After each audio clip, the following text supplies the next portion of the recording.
Hello everyone, hope you are doing very well. ये है हमारा नेक्स्ट डेमो लेक्चर 7, जिसके अंदर हम एस एफ 501 के क्वेश्चंस करेंगे और आगे के एस एस जो है एस एफ 505 वो हम यहाँ पर कवर अप करने की ट्राई करेंगे। चलिए, S F 501 audit evidence specific consideration for selected items हमने लास्ट लेक्चर में समझा था। ये जो ऑडिट एविडेंस है specific consideration for selected items, यहाँ पर तीन सिलेक्टेड आइटम्स के ऊपर फोकस किया जाता है: inventory, litigation and claims and segment information. जिसमें हमने लास्ट में इन्वेंटरीज के बारे में पढ़ा था कि इन्वेंटरीज का जो एग्जिस्टेंस एंड कंडीशन है वो चेक करना, वो वेरीफाई करना नेसेसरी है। क्योंकि वो फाइनेंशियल स्टेटमेंट में जो क्लोजिंग इन्वेंटरी दिखती है तो क्या क्वांटिटी जो है वो बराबर है या नहीं, और उसकी कंडीशन है वो भी बराबर है या नहीं। क्योंकि कंडीशन अगर खराब हो गई है, मतलब कि ऑब्सोलेट आइटम है या फिर नॉन मूविंग या स्लो मूविंग ऐसे कुछ भी एक्सपायर्ड गुड्स है, तो उसकी वैल्यू हमें रिड्यूस करके, मतलब कि फाइनेंशियल स्टेटमेंट में उसकी वैल्यू एज पर एनआरवी होनी चाहिए, ना कि कॉस्ट के ऊपर वैल्यूएशन होना चाहिए।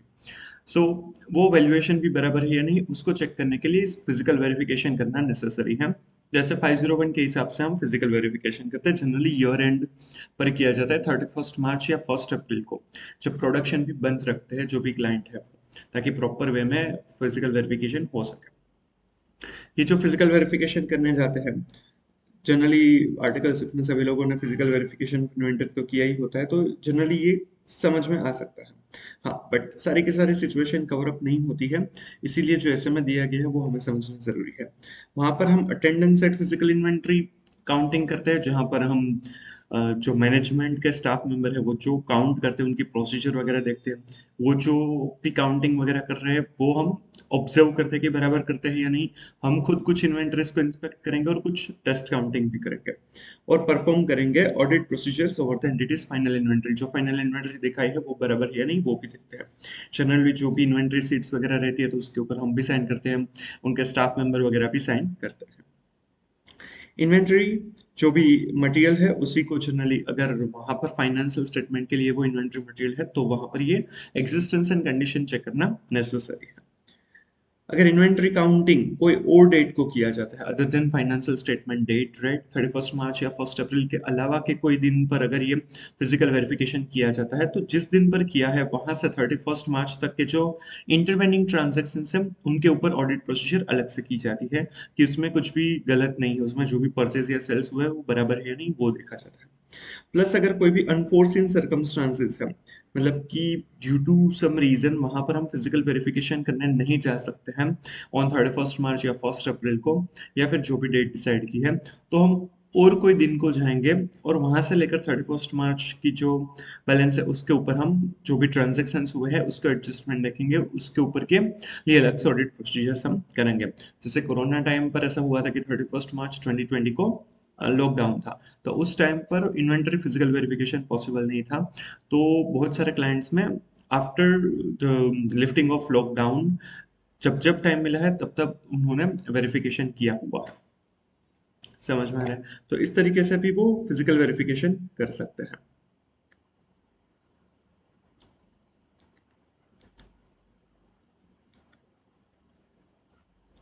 जस्ट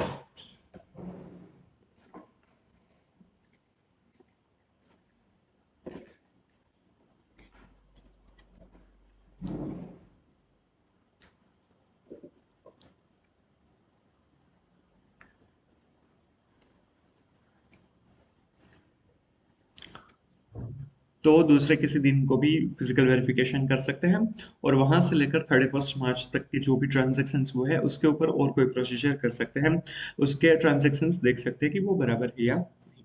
कई बार ऐसा भी होता है कि इन्वेंटरी फिजिकल वेरिफिकेशन करने जाना इम्प्रैक्टिकेबल है, पॉसिबल नहीं है, कि वो ऑडिटर की लाइफ है उसकी सिक्योरिटी के ऊपर डाउट लग रहा है कि मतलब अगर वहां पर जाएंगे तो वो सिक्योरली वापस आए ना आए, ऐसे कुछ टाइम हो सकते हैं, ऐसे कुछ एरियाज हो सकते हैं, तो वहां पर हम करने नहीं जाएंगे। उसके जगह पर हम कुछ अल्टरनेटिव ऑडिट प्रोसीजर करेंगे, जैसे कि परचेज या सेल्स के ट्रांजैक्शंस देख लेंगे। जो भी इन्वेंटरी 31 मार्च है तो वो सब्सिक्वेंटली सेल हुई है या नहीं, इश्यू हुई है या नहीं वो देखेंगे। या फिर 31 मार्च में जो स्टॉक है तो वो परचेज किया था उसके पहले, मतलब कि मार्च महीने में जो परचेज हुआ था वही है या नहीं वो देख सकते हैं। अगर वो अल्टरनेटिव ऑडिट प्रोसीजर करना पॉसिबल नहीं है और इन्वेंटरी का फिजिकल वेरिफिकेशन करने जाना भी पॉसिबल नहीं है, तो तो हमें शायद मॉडिफाई ओपिनियन देना रहेगा, जो क्वालिफाइड या फिर डिस्क्लेमर ऑफ ओपिनियन हो सकता है, क्योंकि हम sufficient appropriate audit evidences obtain नहीं कर पा रहे हैं regarding the inventory existence and condition, right. तो क्वालिफाइड या फिर डिस्क्लेमर ऑफ ओपिनियन हम एक्सप्रेस करेंगे।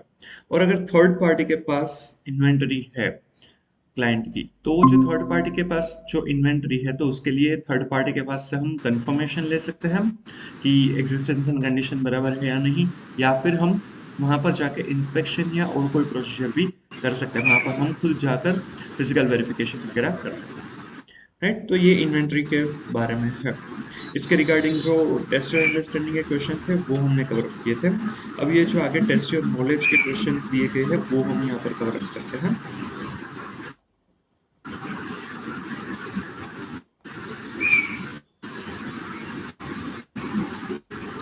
Test your knowledge question number 1 5.28 पर दिया हुआ है।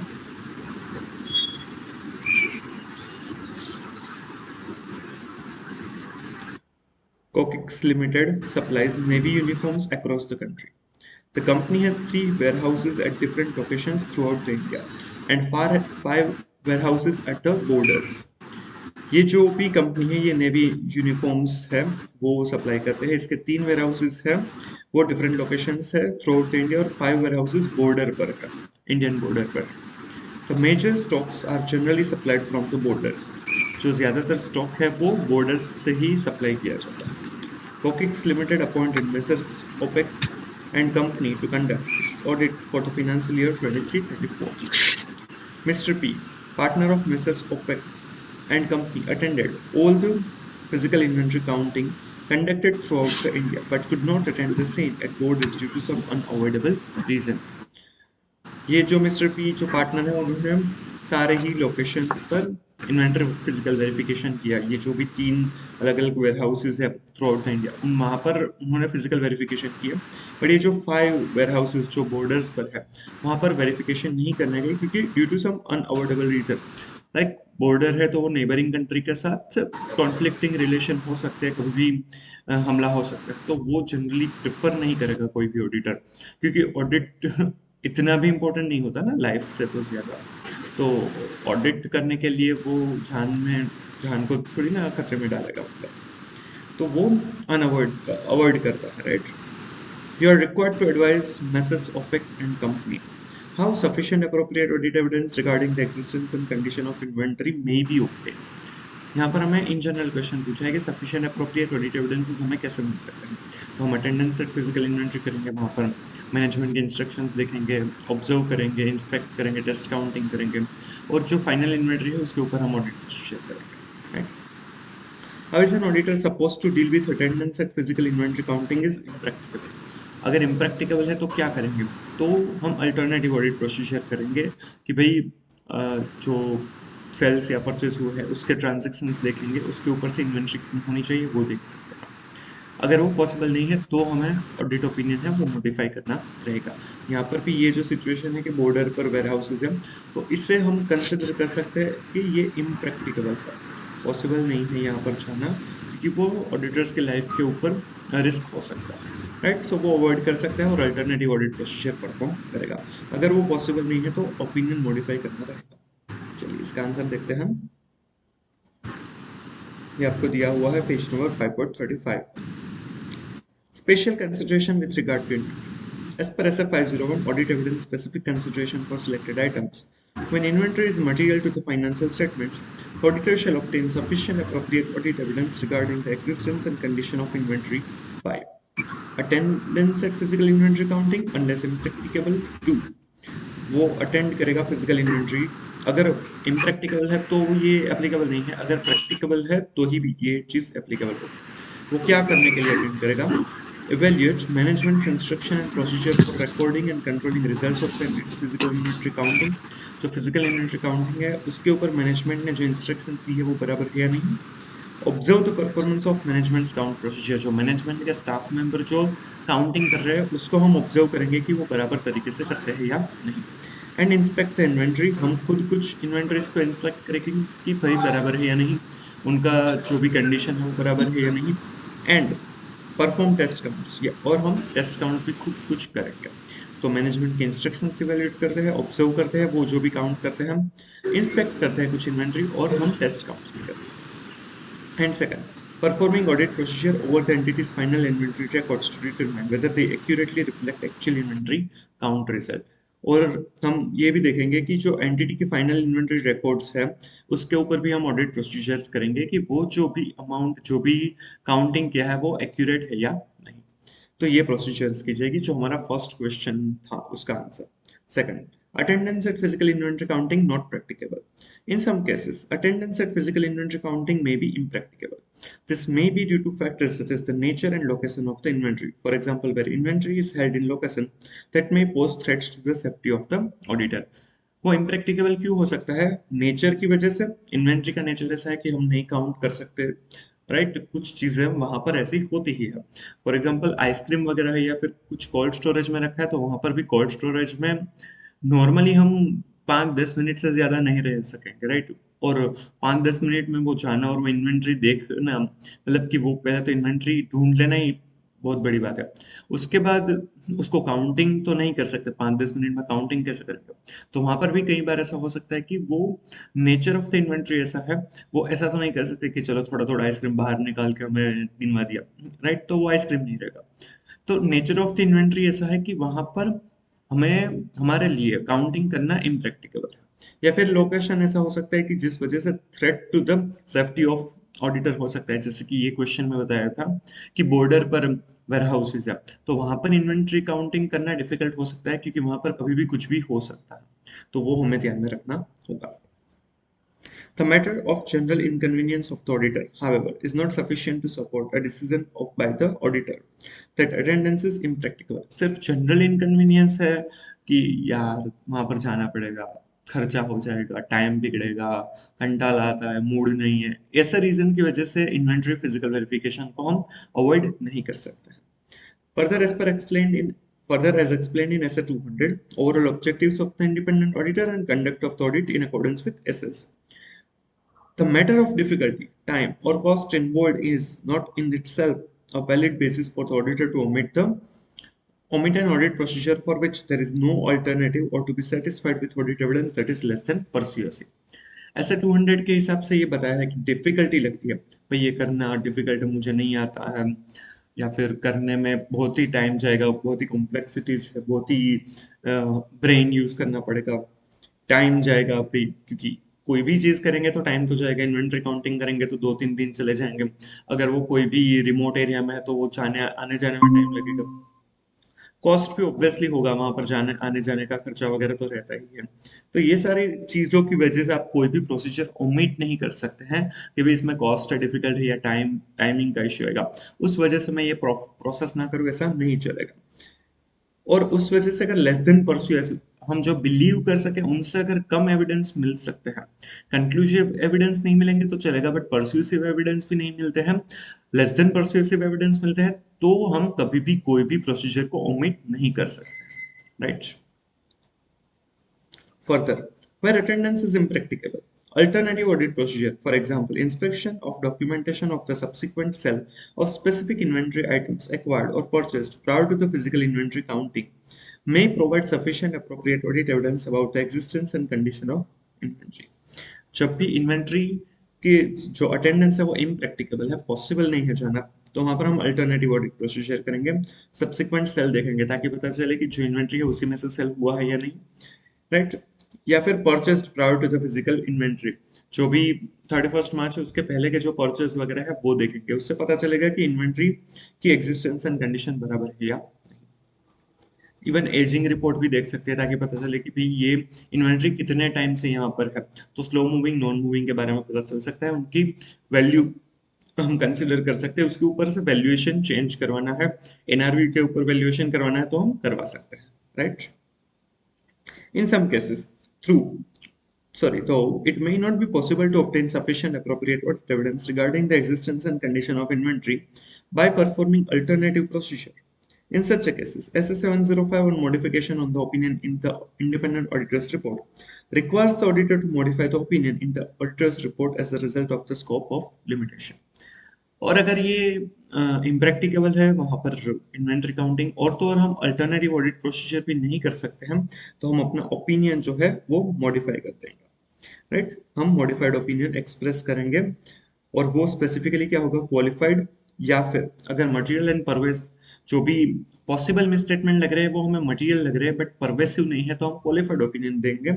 अगर वो हमें मटेरियल एंड परवेसिव लग रहा है तो हम डिस्क्लेमर ऑफ ओपिनियन एक्सप्रेस करेंगे। समझ में आ रहा है?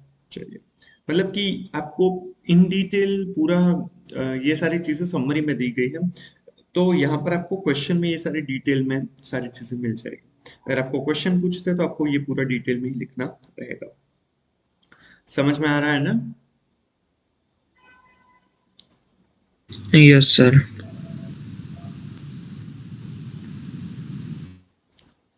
चलिए, ये क्वेश्चन वन और ये क्वेश्चन टू, ये इन दोनों से रिलेटेड थे। सेकंड क्वेश्चन सेगमेंट इन्फॉर्मेशन का था जो हमने लास्ट लेक्चर में कवर किया था।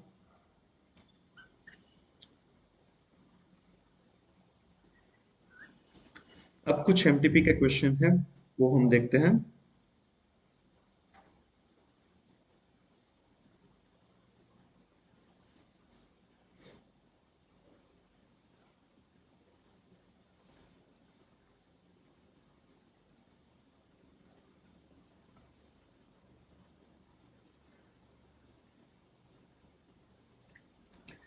ये एमटीपी 1 में 25 का क्वेश्चन है। मैं रेफरेंस आपको बाद में लिखवा देता हूँ, पहले क्वेश्चन समझ लेते हैं।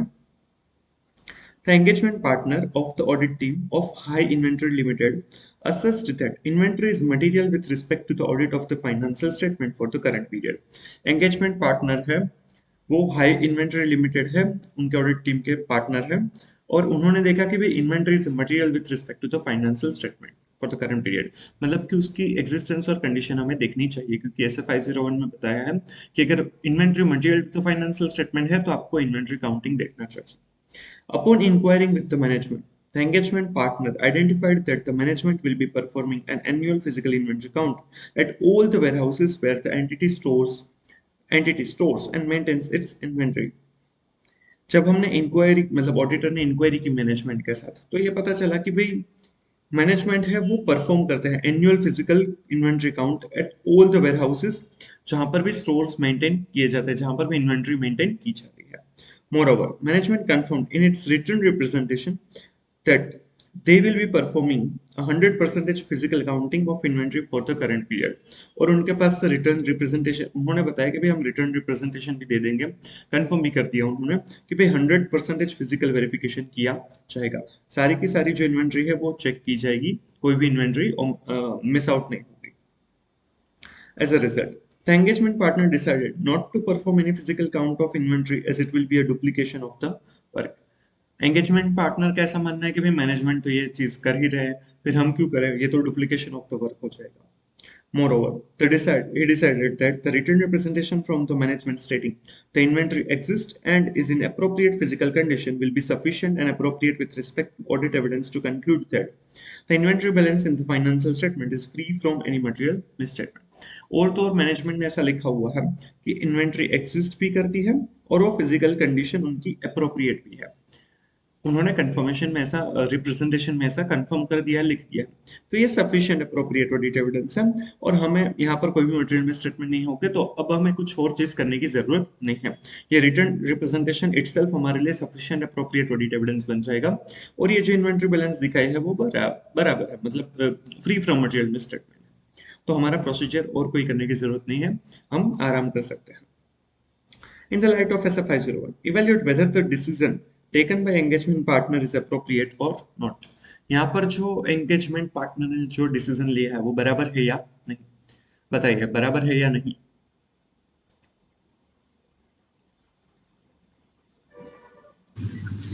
ना, बराबर नहीं है, क्योंकि हमें रिटर्न रिप्रेजेंटेशन के अलावा भी एडिशनल ऑडिट प्रोसीजर जो करनी है वो तो करनी पड़ेगी।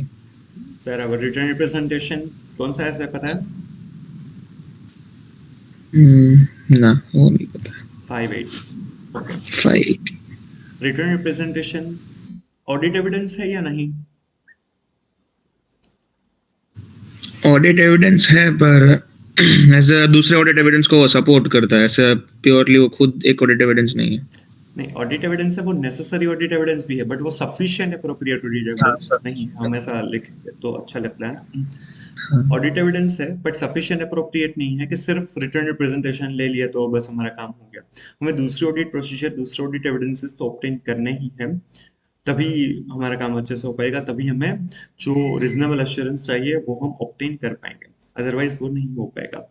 इसीलिए सिर्फ रिटर्न रिप्रेजेंटेशन पे हम रिलाई कर सकते नहीं है, हमें खुद वेरिफिकेशन करना होगा। इस पर SF 501 भी ये नेसेसरी है कि ऑडिटर को अटेंडेंस पर जाना है, फिजिकल वेरिफिकेशन करना है। हाँ, इम्प्रैक्टिकेबल है तो अलग बात है, अदरवाइज अटेंडेंस करनी है, वहां पर मैनेजमेंट इंस्ट्रक्शंस बराबर है या नहीं वो देखेंगे, कुछ ऑब्जर्व करेंगे, कुछ चीजें हम खुद इंस्पेक्ट करेंगे, टेस्ट काउंटिंग करेंगे, वो सारी चीजें हमें करनी है, वो नेसेसरी है। सिर्फ रिटर्न रिप्रेजेंटेशन के ऊपर हम रिलाई नहीं कर सकते। राइट, चलिए इसका आंसर देखते हैं। As per SF 501, audit evidence, specific consideration for selected items when inventory is material to the financial statements. The auditor shall obtain sufficient appropriate audit evidence regarding the existence and condition of inventory by attendance at physical inventory counting unless impracticable to evaluate the management's instruction and procedure for recording and controlling the results of entities physical inventory counting, observe the performance and management's count procedures, inspect the inventory and perform test counts, and performing audit procedure over the entity's final inventory records to determine whether they accurately reflect actual inventory count result. ये already हमने आगे जो अभी module का question किया उसमें भी ये चीज बताई गई है कि क्या प्रोसीजर हम करेंगे। Then attendance at physical inventory counting involves, क्या क्या इसमें कवर अप होता है, ये भी जो ऊपर के पॉइंट्स है उसी का, वैसे तो डुप्लीकेशन रिपीटेशन कह सकते हैं। Inspecting the inventory to ascertain its existence and evaluate its condition and perform test count, हम इंस्पेक्ट करेंगे कि भाई इन्वेंट्री एग्जिस्ट करती है या नहीं, इवेल्युएट करेंगे कि कंडीशन बराबर है या नहीं, और उसके लिए हम टेस्ट काउंट भी परफॉर्म करेंगे। Observing compliance with management's instructions and the performance procedure for recording and controlling the results of the physical inventory count, हम ऑब्जर्व करेंगे कि भाई मैनेजमेंट ने जो इंस्ट्रक्शन दी है वो उनके स्टाफ मेंबर कंप्लाई करते हैं या नहीं, वो जो रिकॉर्डिंग और कंट्रोलिंग के जो रिजल्ट्स जो है उसको रिकॉर्ड और कंट्रोल करने के लिए जो इंस्ट्रक्शंस है वो बराबर है या नहीं। And obtaining audit evidence as to the reliability of management's count procedure, और उन्होंने जो काउंट प्रोसीजर की है उसके लिए हम रिलायबल एविडेंसेस हम कलेक्ट करेंगे बाय ऑब्जर्विंग कि वो बराबर लिख रहे हैं या नहीं, बराबर वो काउंटिंग करते हैं या नहीं, वो सारी चीजें हम उसके रिगार्डिंग हम ऑडिट एविडेंसेस कलेक्ट करेंगे। Hence, in the given case, the approach of engagement partner is not appropriate, as when inventory is material to the financial statements, the auditor shall obtain sufficient appropriate audit evidence regarding the existence and condition of inventory. This should done by performing various audit procedure, which also includes attending physical count, observing the count, inspecting the inventory and reperforming physical counts. तो अगर inventory material to the financial statement है तो हम सिर्फ management के count पर हम rely नहीं कर सकते हैं, ऑडिटर को इन पर्सन खुद जाकर वो चेक करना होगा, खुद उसके ऊपर प्रोसीजर करनी रहेगी। समझ में आ रहा है? तो ये सारी प्रोसीजर करना नेसेसरी है। ये क्वेश्चन जो है वो MTP1 May 25 का है, इसका आप रेफरेंस लिख लीजिए। ये वाला क्वेश्चन है, तो SF 501 में ये क्वेश्चन आपको देखना चाहिए, MTP1 May 25 क्वेश्चन 6B।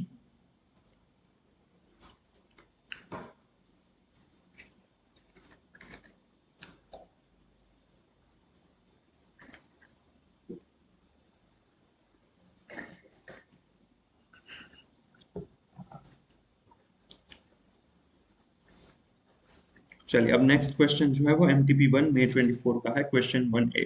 ये काफी अच्छा क्वेश्चन है, ये इसमें प्रैक्टिकल इम्प्लीकेशन है पूरा का पूरा, ये SF 501 के हिसाब से जो इन्वेंट्री मतलब आपको पूरा फिजिकल वेरिफिकेशन ऑफ इन्वेंट्री है वो याद आ जाएगा।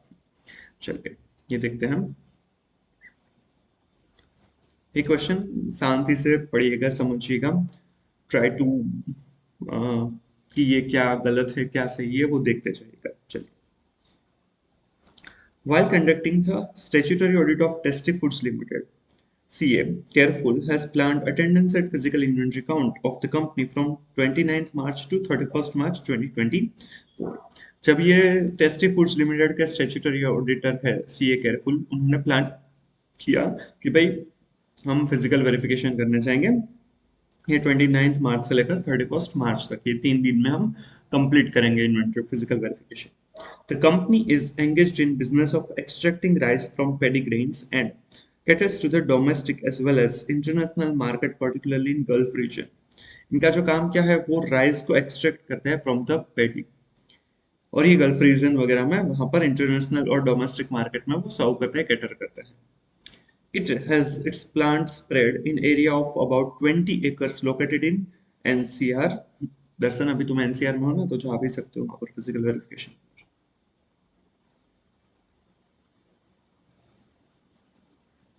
चलिए. Paddy contained in jute bags of nearly standard sizes in purchased from dealers और agents. ये पैडी जो है वो जूट बैग्स में रखी जाती है और स्टैंडर्ड साइज की ही रहती है जनरली. जो परचेस की जाती है वो जो बैग्स है वो कोई स्टैंडर्ड वेट है उसी में आते हैं, right. It is stored in hips on pallets, kind of wooden structure in open area covered by protective seats. मतलब कि ये जो बैग्स वगैरह जो रखे जाते हैं वो वुडन का स्ट्रक्चर बनाया जाता है, मतलब जैसे कि मतलब तीनों साइड ये वुडन का स्ट्रक्चर बना दिया और यहाँ पर ये सारी बैग्स है वो रखी जाती है, ओपन एरियाज में ही ये सारी बैग्स रखी जाती है. तो इस तरह के का वो वुडन का स्ट्रक्चर होगा जिसमें ये सारी चीजें रखी जाती है. And in steel silos, silos are huge steel containers with measuring strain gauges in company premises. और silos भी होंगे, मतलब जनरली इस टाइप के हो सकते हैं कि जो स्टील के silos है, मतलब जो टैंक वगैरह देखते हैं ना हम पानी की, तो उसमें भी उस टाइप का हो सकता है, तो वो स्टील का साइलो होगा.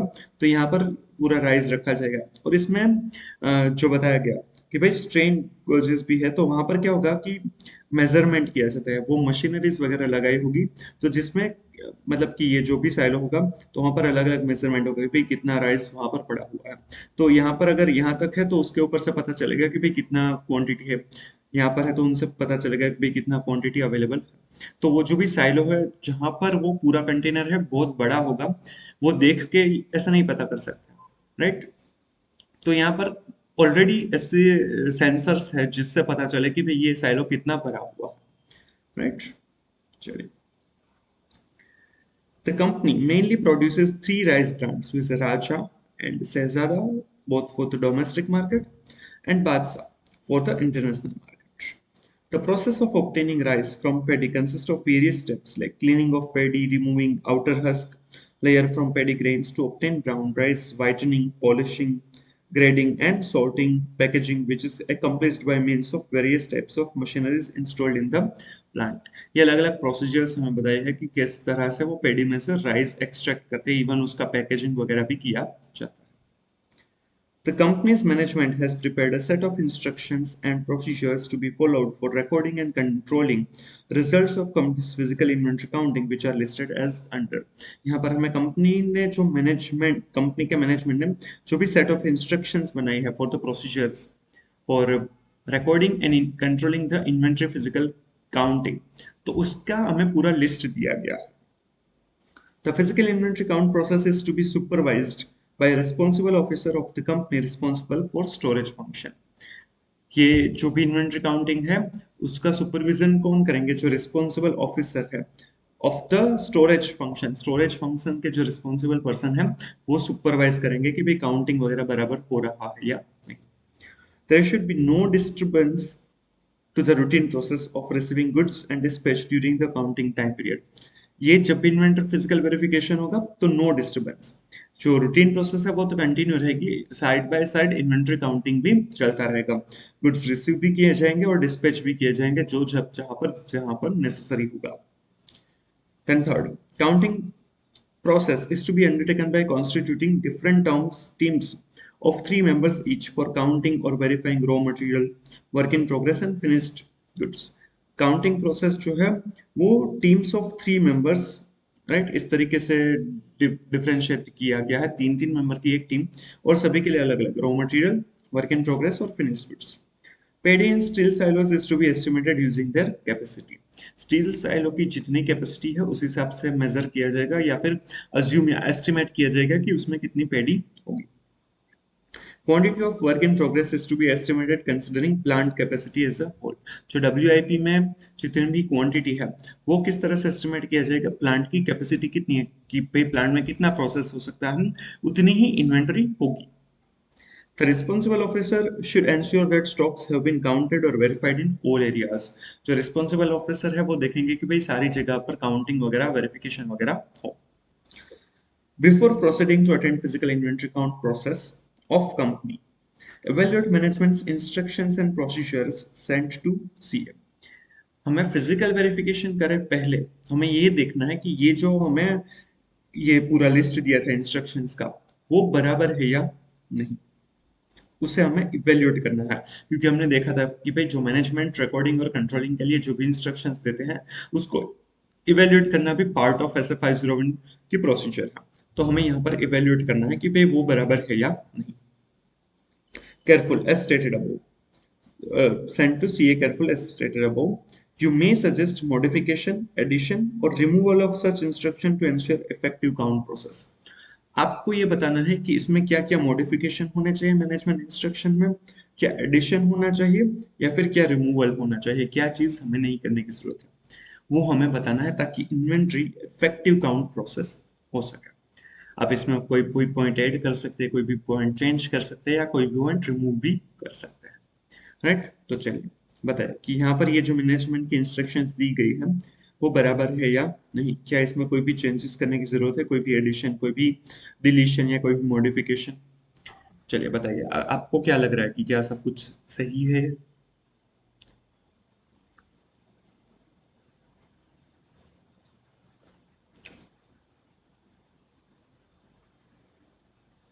सेकंड पॉइंट एक गलत है। रिस्पॉन्सिबल क्या होना पर्सन चाहिए इसमें? हाँ, सेकंड पॉइंट में ये डिस्पैच और रिसीविंग गुड्स को स्टॉप करना पड़ेगा जब तक हमारी इन्वेंटरी काउंट नहीं होती तब तक। हाँ बराबर है। जनरली प्रोडक्शन है उसी को तब बंद कर दिया जाता है। Right, production stoppage even inventory movement भी तब हम क्या करेंगे, क्लोज होनी चाहिए। हाँ, बराबर। चलो तो ये तो गलत है, इसमें इन्वेंट्री मूवमेंट और प्रोडक्शन है वो नहीं होना चाहिए। और कोई पॉइंट?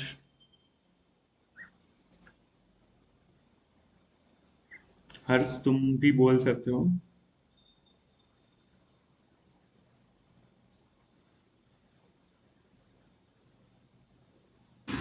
फर्स्ट पॉइंट में responsible person from storage function में सेग्रीगेशन ऑफ ड्यूटीज हम पे हो जाएगा। तो वहां पर कौन हो सकता है?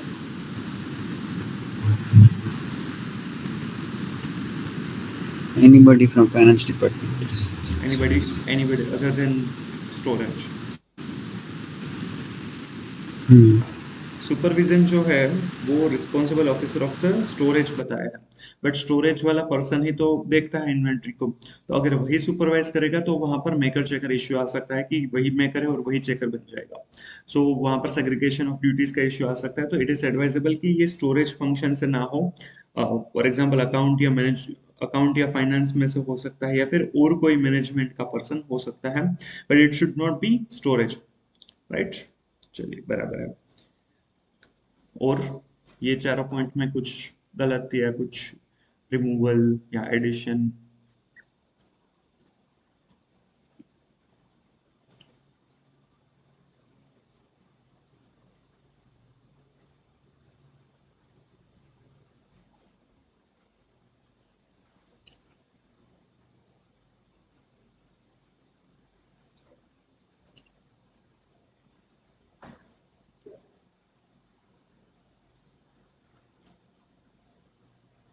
ना सही लग रहा है।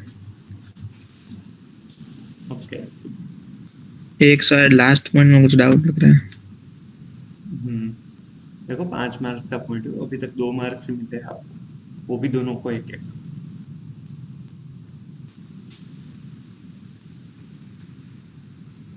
कुछ एडिशन भी कर सकते हैं, कुछ इसमें भी ये जो पॉइंट्स है उसमें भी मॉडिफिकेशन कर सकते हैं।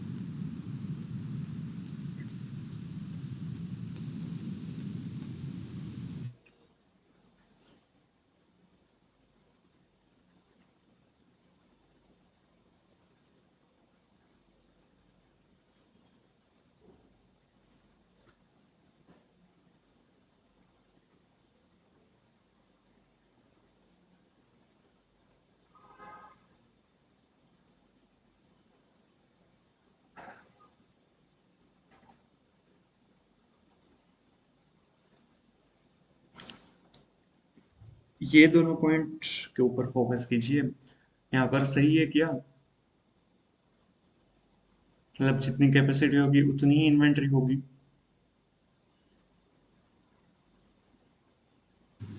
ना ना, वो उन्होंने बोला था ना ऊपर, वो मार्किंग करी होगी, उस हिसाब से हम कैलकुलेट करेंगे। किसमें? वो साइलोज में ऐसा हो सकता है। हाँ, साइलोज में ऐसा मार्किंग्स करी हाँ, होगी। साइलोज में वो जो है राइट, उनका गोच वगैरह उसके ऊपर से पता चल सकता है कि भाई कितनी इन्वेंटरी उसमें है, तो उसके ऊपर से देखेंगे। सिर्फ कैपेसिटी के ऊपर हम बिलीव नहीं कर सकते, क्योंकि कैपेसिटी तो ज्यादा हो सकती है बट एक्चुअल में इन्वेंटरी उतनी ना हो, ऐसा हो सकता है। राइट, समझ में आ रहा है? स्टूडेंट्स की भी कैपेसिटी तो होती है बट क्या वो पूरा पड़ता है? हाँ। हाँ, चलो तो ये पॉइंट भी गलत है।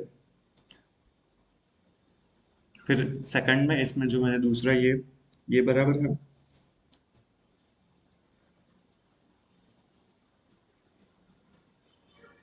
हर्ष तुम बता भी, ये फोर्थ जो ये पॉइंट है quantity of work in progress, वो बराबर है?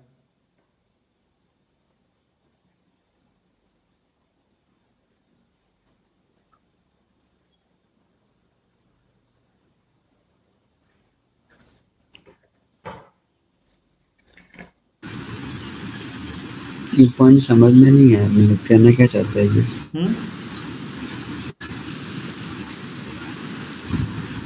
समझ में नहीं आ रहा है क्या? ये पॉइंट समझ में नहीं आया। वर्क इन प्रोग्रेस वाला? हम्म। सर ये वो हो सकता है, वो हम एवरेज इन्वेंटरी करते थे कि अभी डब्ल्यूआईपी में अभी सारी इन्वेंटरी कैपेसिटी में नहीं होगी। सारी इन्वेंट्री? लाइक ये बोलन quantity of WIP is to be estimated considering plant capacity as a whole. Hmm, पर जितनी प्लांट की कैपेसिटी होगी उतना पूरा का पूरा थोड़ी वो डब्ल्यूआईपी में होगा। हाँ वही, मतलब हमें क्या करना होगा? वो हम कुछ कॉस्टिंग में निकालते थे, वो एवरेज इन्वेंटरी कितनी अभी डब्ल्यूआईपी में वो पड़ी तो होगी वो। प्रोसेस कॉस्टिंग तो अलग हो जाएगा। वैसे तो नहीं, बट हम फिजिकली देख सकते हैं। देखिए यहाँ पर पॉइंट क्या है कि quantity of WIP is to be estimated considering plant capacity. जितनी भी प्रोसेसेस है उसमें जो भी कैपेसिटीज रहेगी, मतलब देखिए यहाँ पर हम अलग अलग प्रोसेस बताई थी राइट,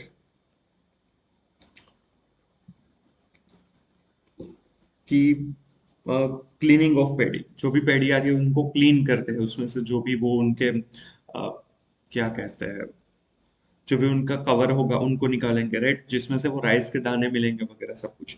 तो वो क्लीनिंग ऑफ पेडी जो है उसका कोई एक मशीन होगा, तो वो मशीन की कुछ कैपेसिटी होगी कि इसमें इतने टन पेडी है, वो हम प्रोसेस कर सकते हैं। फिर ये removing outer husk layer from paddy grains to obtain brown rice, वो जो मशीन होगा उसकी भी कुछ अलग कैपेसिटी होगी। व्हाइटनिंग करने के लिए भी कुछ अलग कैपेसिटी के मशीन्स होंगे। तो ये जो सारी अलग अलग प्रोसेसेस है, सभी मशीन्स रहेंगे, वो मशीन्स की अलग अलग कैपेसिटी होगी। Machine as well as labour भी अलग अलग हो सकते हैं ना, क्योंकि मशीन और लेबर दोनों को कंसिडर करना है कि भाई कितने मशीन है, उसके ऊपर अगर लेबर जरूरी है तो क्या उतने लेबर्स हमारे पास अवेलेबल है, अभी अवेलेबल है या नहीं, तो वो दोनों को देखते रहना होगा। अगर वो दोनों ही अवेलेबल है तो उसके हिसाब से कैपेसिटी डिसाइड होती है, बट हर बार जरूरी नहीं होता कि जितनी कैपेसिटी है उतना काम हम करते हैं। तो वर्क इन प्रोग्रेस की जो कैपेसिटी है उसके ऊपर हमें ध्यान में नहीं देना है। वो जितनी भी प्रोसेसेस है उसमें हमें फिजिकल वेरिफिकेशन करना होगा, देखना होगा कि एक्चुअल में उतनी इतनी क्वांटिटी है या नहीं, या फिर कितनी कितनी क्वांटिटी है। वो कई बार ऐसा हो सकता है कि मशीनरीज जो है उसमें भी उसमें से रिपोर्ट निकलते हैं तो वो पता चलेगा। अगर कई जगह पर हम देख सकते हैं, फिजिकल वेरिफिकेशन कर सकते हैं, काउंटिंग कर सकते हैं, तो उस तरीके से करेंगे। बट सिर्फ कैपेसिटी के ऊपर हम रिलाई नहीं कर सकते। राइट, समझ में आ रहा है? Yes yes. हर्ष तुम्हें समझ में आ गया? Yes sir. Okay okay. फिर ये पॉइंट बताया कि भाई काउंट प्रोसेस करेंगे, 3 मेंबर्स की टीम वगैरह रहेगी। बट ये 3 मेंबर्स कहाँ से होंगे? ये भी स्टोर्स वाले नहीं होने चाहिए, वो दूसरे कोई हो सकते हैं। समझ में आ रहा है? पर यहाँ पर हम बोल तो रहे कि भाई सुपरविजन है वो स्टोर्स वाला नहीं करना चाहिए, काउंटिंग है वो स्टोर्स वाला नहीं करना चाहिए। बट अगर दूसरे लोगों को रखेंगे तो उनको भी पता चले इसे इन्वेंट्री उसमें टैगिंग वगैरह है या नहीं, तभी हम कर पाएंगे ना। वो हम आइडेंटिफिकेशन पॉसिबल होगा तभी वो कर पाएंगे। अगर उन्होंने इन्वेंट्री प्रॉपरली स्टैक वगैरह की होगी तभी वो पॉसिबल हो पाएगा। समझ में आ रहा है? फिर लास्ट पॉइंट में ये बताया कि फिर responsible officer should ensure that stocks have been counted और verified in all areas. Responsible officer ने बताया कि भाई सारी जगह पर हम काउंटिंग वेरिफिकेशन करेंगे, बट क्या कैसे कितना करेंगे वो सब कुछ नहीं बताया। तो ये भी पूरा डिटेल्ड में उनको बताना चाहिए कि भाई क्या क्या चीज हम कर सकते हैं। समझ में आ रहा है। और तो और उन्होंने कुछ यहाँ पर भी बताया था कि ये जो पैडी वगैरह आते हैं, राइट, ये पैडी वगैरह जो आते हैं वो जूट बैग्स में आते हैं कोई स्टैंडर्ड साइज के हिसाब से। तो उसमें हम क्या कर सकते हैं, जो भी बैग्स वगैरह हैं उनको काउंट कर लेंगे और उनको जो भी स्टैंडर्ड साइज है उनसे मल्टीप्लाई कर लेंगे, तो भी हमें पता चल पाएगा कि भाई बराबर है या नहीं। समझ में आ रहा है। तो ऐसी सारी चीजें हम कर सकते हैं, और भी कुछ पॉइंट्स आंसर में स्पेसिफिकली दिए हैं जिसको हमें ध्यान में रखना चाहिए। बट आपको ये 5 मार्क्स में पूछा है तो मोस्टली ऐसा होगा कि 5 अच्छे सही पॉइंट्स लिख देंगे तो आपको 5 मार्क्स मिल सकेगा। हाँ, हो सकता है कि आपको एडवाइजेबल ये रहेगा कि 5 से ज्यादा पॉइंट्स लिखें, अगर उसमें से भी कुछ गलत हो जाता है तो कोई प्रॉब्लम ना आए, क्योंकि ये क्वेश्चन ऐसा है कि यहाँ पर स्पेसिफिक आंसर नहीं लिखना है, प्रैक्टिकली समझ कर लिखना है। ये सिखा नहीं सकते इसमें, लाइक समझ कर और प्रैक्टिकल एक्सपीरियंस के बेसिस पर ही हम लिख सकते हैं। ये तो वन ऑफ द एग्जाम्पल है, ऐसे तो बहुत सारे क्वेश्चंस ड्राफ्ट हो सकते हैं, राइट। चलिए इसका आंसर देखते हैं। The set of instructions and procedures given in the case scenario is incomplete and not properly followed, which are discussed as under. The physical inventory count process should be supervised by a responsible officer of the company, preferably from finance department. जो stores department का responsible officer है वो नहीं होना चाहिए, वो finance department से होना चाहिए। The supervision of the count process should not be done by person responsible for storage function. So storage का ही देखता है तो वो नहीं होना चाहिए। However, storage in charge of each R should be present during inventory count process for coordination and facilitation. हाँ, storage वाले वहां पर हो सकते हैं कोऑर्डिनेशन वगैरह के लिए, फैसिलिटेशन के लिए, बट वो सुपरविजन या इंचार्ज नहीं होना चाहिए, वो इस इन्वेंट्री काउंटिंग का उसके पास रिस्पॉन्सिबिलिटी या अथॉरिटी नहीं होनी चाहिए, right. During inventory count process, inward and outward movement of goods should not be allowed, as allowing such movement may distort the result or make it difficult to arrive at proper result. अगर वो properly मतलब कि इन और out चल रहा है, movement हो रही है, तो वहां पर फिजिकल वेरिफिकेशन करना डिफिकल्ट है, क्योंकि हमारे पास जो फिजिकल वेरिफिकेशन के लिए जो हमने परपेचुअल सिस्टम में से रिपोर्ट वगैरह निकाला है उसको हम चेक कर रहे हैं, तो कभी भी तो वो इन्वेंटरी प्लस माइनस होगी, मतलब कि डिफरेंसेस आने के बहुत सारे चांसेस हो जाएगा। तो हमारा जो प्रोसेस है वो इजी नहीं होगा, डिफिकल्ट होता जाएगा। समझ में आ रहा है। The instructions relating to the constitution of teams for counting process does not specify that counting shall be undertaken by members drawn from departments not connected with storage function. जो भी बताया है कि टीम्स जो बनाई जाएगी, राइट राइट, उसमें हमें ध्यान में रखना है कि स्पेसिफाई नहीं किया गया है कि वो कहाँ से मेंबर्स किस डिपार्टमेंट के होंगे। For example, this members may be from finance department. Further, within each team, duties should be fixed separately for counting and recording on a serially numbered count sheets. किसकी क्या रिस्पॉन्सिबिलिटी होगी, कौन count करेगा, कौन वो record रखेगा, वो सब कुछ डिफाइंड होना चाहिए। It is now here stated that once counting in an area is complete, certain distinctive marks or tags are required to be put. और जहां जहां पर काउंटिंग हो रहा है वहां पर कुछ ऐसा होना चाहिए कि जिससे पता चले कि भाई ये काउंटिंग हो चुका है, टैग्स या मार्किंग कुछ होना चाहिए। प्रैक्टिकली हमने कहीं पर भी ऐसा नहीं देखा होगा कि ये मार्किंग या टैगिंग करते कि भाई ये काउंट होगा, हो गया, ये काउंट हो गया। करते हैं, कभी भी देखा है आपने ऐसा? नहीं, ये तो कभी नहीं करते। हम डायरेक्ट ऐसा करते कि वॉल के साइड से स्टार्ट करते हैं और धीरे धीरे पूरा एरिया कवर हो जाए ऐसा रूम का। हाँ, बट कई बार ऐसा होता है ना कि कुछ हमारी सैंपल चीजें होती है, सैंपल बेसिस पर हम काउंटिंग वगैरह करते हैं, तो सारी की सारी चीजें हम कवर अप नहीं करते, और बहुत सारी ऐसी छोटी मोटी चीजें हो सकती है, और वो जिस काउंट सीट के जो सीक्वेंस है उसी के हिसाब से तो होता नहीं है। वैसे भी मोस्टली हम क्या करते हैं, मतलब मुझे जब तक पता है कि जो हमें इन्वेंटरी का रिपोर्ट देते हैं उसको हम सॉर्ट कर देते हैं higher value to lower value. तो जो हायर वैल्यू वाली है वो हमारे लिए ऊपर आ जाती है, तो वो कभी भी उनके जो सीक्वेंस है उनसे कभी भी मैच नहीं होती है। तो वैसे भी जनरली स्टोर्स वैसे भी रखे भी नहीं जाते एज सीक्वेंस, बट ऐसा पॉसिबल नहीं होता कि उसको हम मार्किंग कर सके। पता नहीं चल सकता ना कि वो मार्किंग किया है, नहीं हट भी जा सकता है, right? जैसे हम इनवॉइस वगैरह में ऐसा टिक कर ले वो ठीक है, वो भी अब तो बहुत कम हो गया है पहले से, बट यहाँ पर मार्किंग करना तो डिफिकल्ट होता है, प्रैक्टिकली थोड़ा सा हमारे हिसाब से डिफिकल्ट है। हर्ष, तुमने देखा है कहीं पर ऐसा?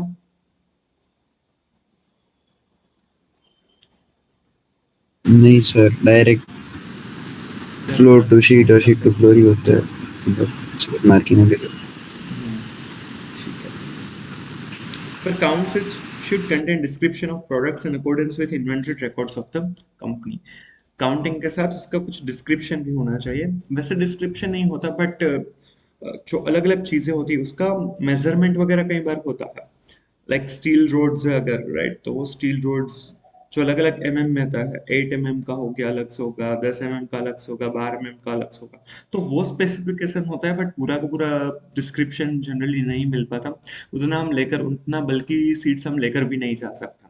बट ये सारी चीजें होती है कि मेजरमेंट अगर अलग अलग है, पैकेजिंग अगर अलग अलग है, कुछ चीजें 500 ग्राम्स में होगी, कुछ 1 kg में होगी, तो वो स्पेसिफिकेशन अलग से दिया जाता है, बाकी जनरली नहीं होता। हाँ, अलग अलग कई बार ब्रांड अलग अलग होती है, कोई अलग अलग चीज हो, अलग अलग जगह से परचेस किए, तो उसका डिस्क्रिप्शन, उसका डेफिनेशन या फिर डिस्क्रिप्शन हो सकता है, बाकी पूरा डिस्क्रिप्शन नहीं होता।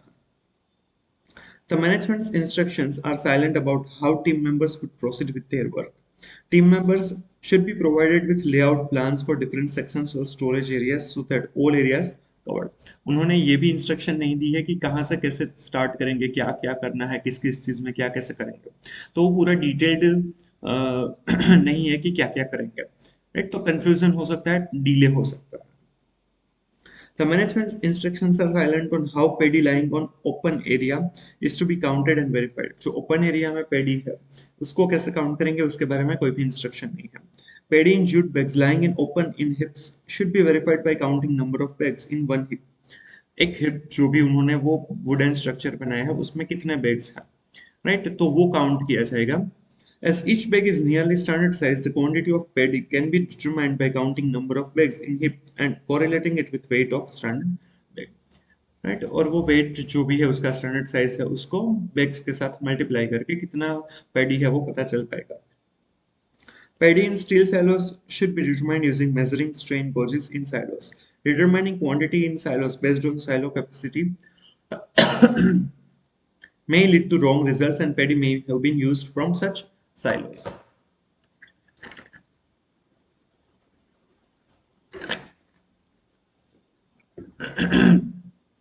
जितनी सैलो की कैपेसिटी है जरूरी नहीं है कि उतना पूरा भरा हुआ हो। उसमें से कुछ पेडी का यूज भी हुआ होगा, तो वो ऐसा नहीं मान सकते कि जितनी कैपेसिटी है उतनी ही पेडी वहां पर अवेलेबल होगी। Quantities of work in progress should be estimated at each stage of production and not for the plant as a whole. Quantities WIP की जो है वो हर स्टेज में, हर एक प्रोसेस में जो है वो सारी की सारी हमें देखनी होगी। प्लांट एज ए होल हम कैपेसिटी के हिसाब से नहीं देख सकते।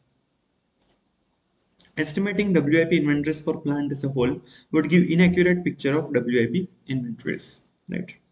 Finished goods inventories need to be counted category wise. Rice bags should be verified by checking the name of brand. हमें जो आगे बताया था कि भाई उनका फिनिश गुड्स अलग अलग है, राजा से ज्यादा, बादशाह वगैरह, तो उनका जो राइस का जो फिनिश गुड्स का कैलकुलेशन करना है वो भी हमें ब्रांड नेम के हिसाब से चेक करना होगा। There is no instruction regarding damaged or obsolete stock items, particularly in the case of finished goods, that is rice. यहाँ पर कोई भी डैमेज स्टॉक के लिए, एब्सोल्यूट आइटम के लिए कुछ भी नहीं बताया, जबकि कंडीशन भी चेक करना उतना ही जरूरी है।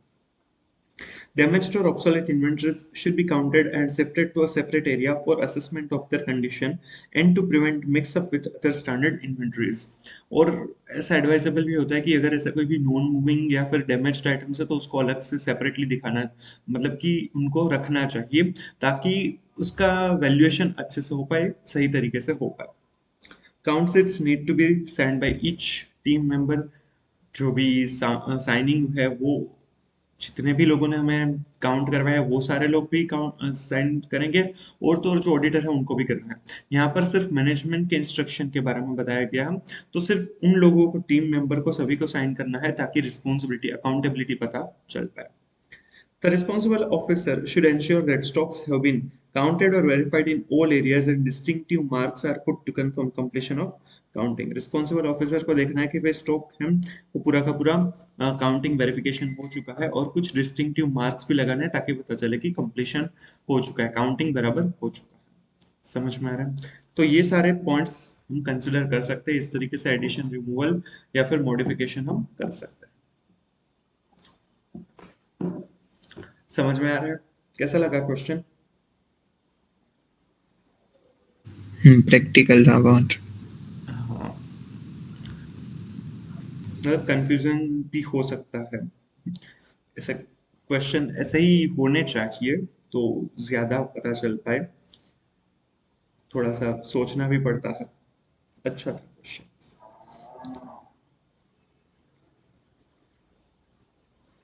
तो इसका भी रेफरेंस दे दीजिएगा, MTP1 May 24 क्वेश्चन 1A।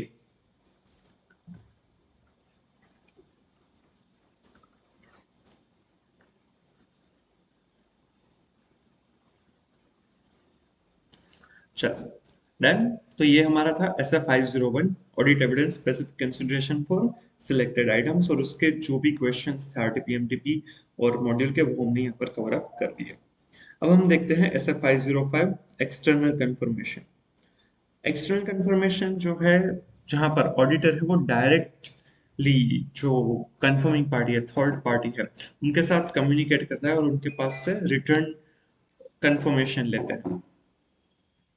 वो डेटर्स क्रेडिटर्स हो सकते हैं, बैंक वगैरह हो सकती है, एडवांस दिया है सप्लायर को, या फिर एडवांस मिला है कस्टमर्स के पास से, कोई भी लोन वगैरह चल रही है तो उसके रिगार्डिंग हो सकता है, उनके रिगार्डिंग हम एक्सटर्नल कंफर्मेशन ले सकते हैं, राइट?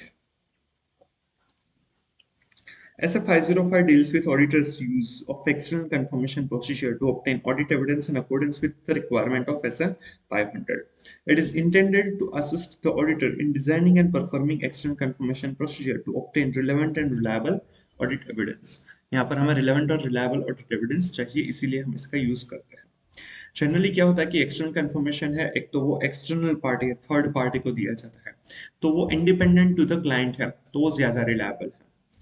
सेकंड, यहाँ पर हम रिटर्न कंफर्मेशन लेते हैं, तो written evidences are generally considered, documentary evidences are generally considered more reliable. और तो और ये directly obtained by the auditor है, सीधा ही ऑडिटर को इनका जवाब दिया जाता है, तो वो भी क्या हो जाएगा, मोर रिलायबल होता है। तो ये तीन ऐसे पॉइंट्स है जिस वजह से एक्सटर्नल कंफर्मेशन है वो करना एडवाइजेबल रहता है, राइट? एक्सटर्नल कंफर्मेशन जो है, इसमें एक्सटर्नल कंफर्मेशन की रिक्वेस्ट हम करेंगे तो क्या चीजें देखेंगे, क्या क्या किस तरीके से हम प्रोसीजर करेंगे, वो सब कुछ यहाँ पर कवर अप किया गया है ताकि हमें reliable and relevant sufficient appropriate audit evidence हमें यहाँ पर कवर अप कर पाए। Scope of the essay and objective of the auditor. This essay deals with auditors' use of external confirmation procedure to obtain audit evidence. Objective: to design and perform external confirmation procedure to obtain relevant and reliable audit evidence. Reliable और relevant और reliable audit evidences हम obtain कर पाए, इसीलिए ये procedure की जाती है थ्रू एक्सटर्नल कंफर्मेशन। अब एक्सटर्नल कंफर्मेशन जो है वो कंफर्मेशन दो तरीके से हो सकती है, पॉजिटिव कंफर्मेशन रिक्वेस्ट और तो और नेगेटिव कंफर्मेशन रिक्वेस्ट। याद है क्या होता है पॉजिटिव कंफर्मेशन रिक्वेस्ट या नेगेटिव कंफर्मेशन रिक्वेस्ट?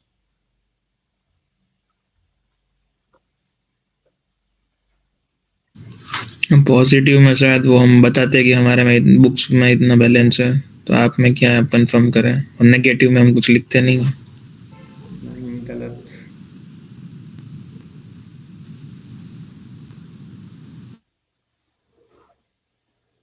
नेगेटिव में अगर बैलेंस मैच नहीं हो रहा है तो ही जवाब देंगे। पॉजिटिव में दोनों केस में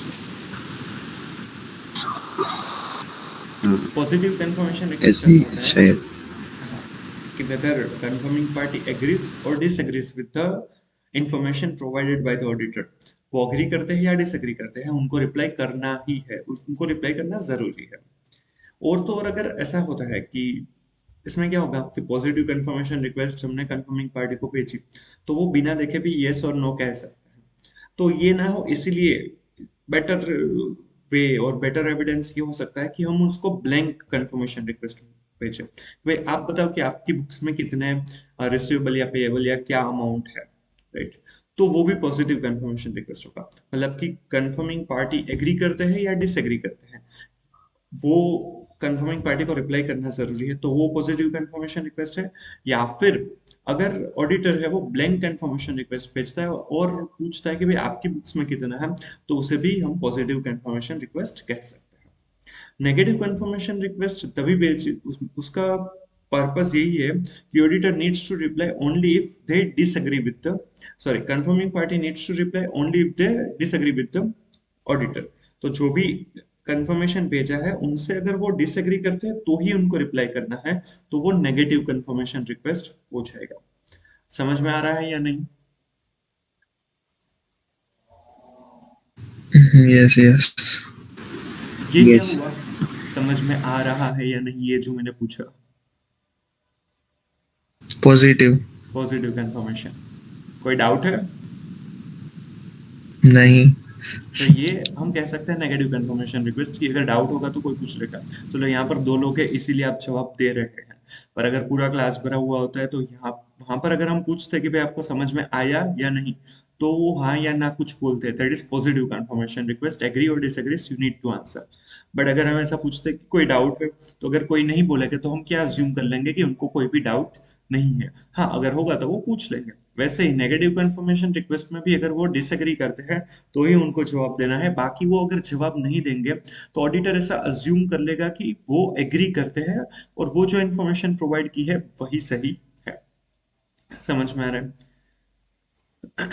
तो नेगेटिव कंफर्मेशन है ना, उसमें ऐसा भी हो सकता है कि वो डिसएग्री कर रहे हैं फिर भी हमें रिप्लाई, सॉरी, मतलब कि वो डिसएग्री करते हैं फिर भी हमें रिप्लाई ना करे, ऐसा भी हो सकता है। क्या होगा, मतलब कि जनरली कंफर्मिंग पार्टी है वो डिसएग्री कर रहे हैं फिर भी जवाब ना दे, ऐसा कब हो सकता है?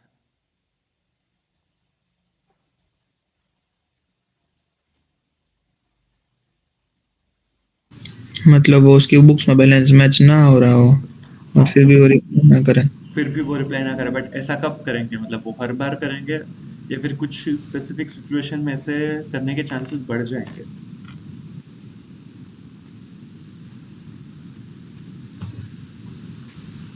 मतलब वो ऐसा होता है कि जनरली 31 मार्च के आसपास एक्सेसिव बिलिंग्स करी हो कभी, तो ऐसा कर सके।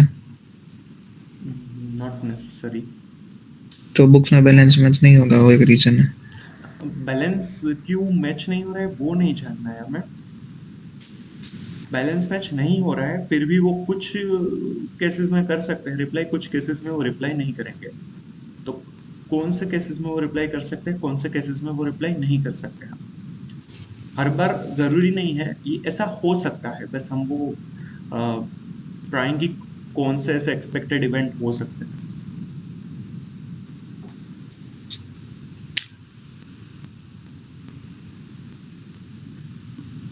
Collusion like collision, like what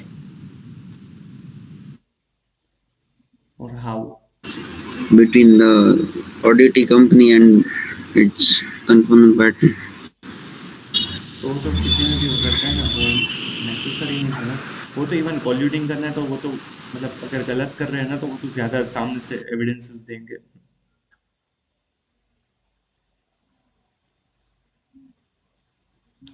मतलब वो फ्रॉड करने का इरादा नहीं, मैं नहीं सोच, मतलब मैनेजमेंट उनके साथ मिला हुआ है ऐसा नहीं हम सोचते हैं।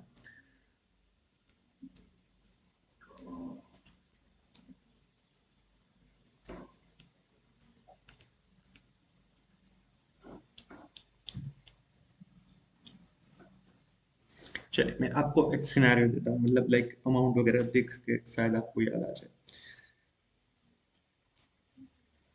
हाँ सर, मतलब अमाउंट अगर रिसेबल एक्चुअली है 100 रुपये और हमने अपने कंफर्मेशन में लिखा है 110 रुपये, तो शायद ऐसा ना। हाँ, बराबर। मतलब कि एग्जांपल लेते हैं कि हर्ष जो है, राइट, वो क्रेडिटर, सॉरी, मतलब कि वो दर्शन के लिए डेटर है।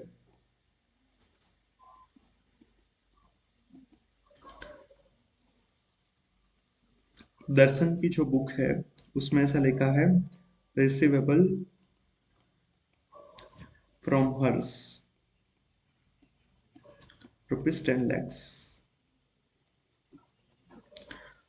तो मैं अगर दर्शन का ऑडिट कर रहा हूँ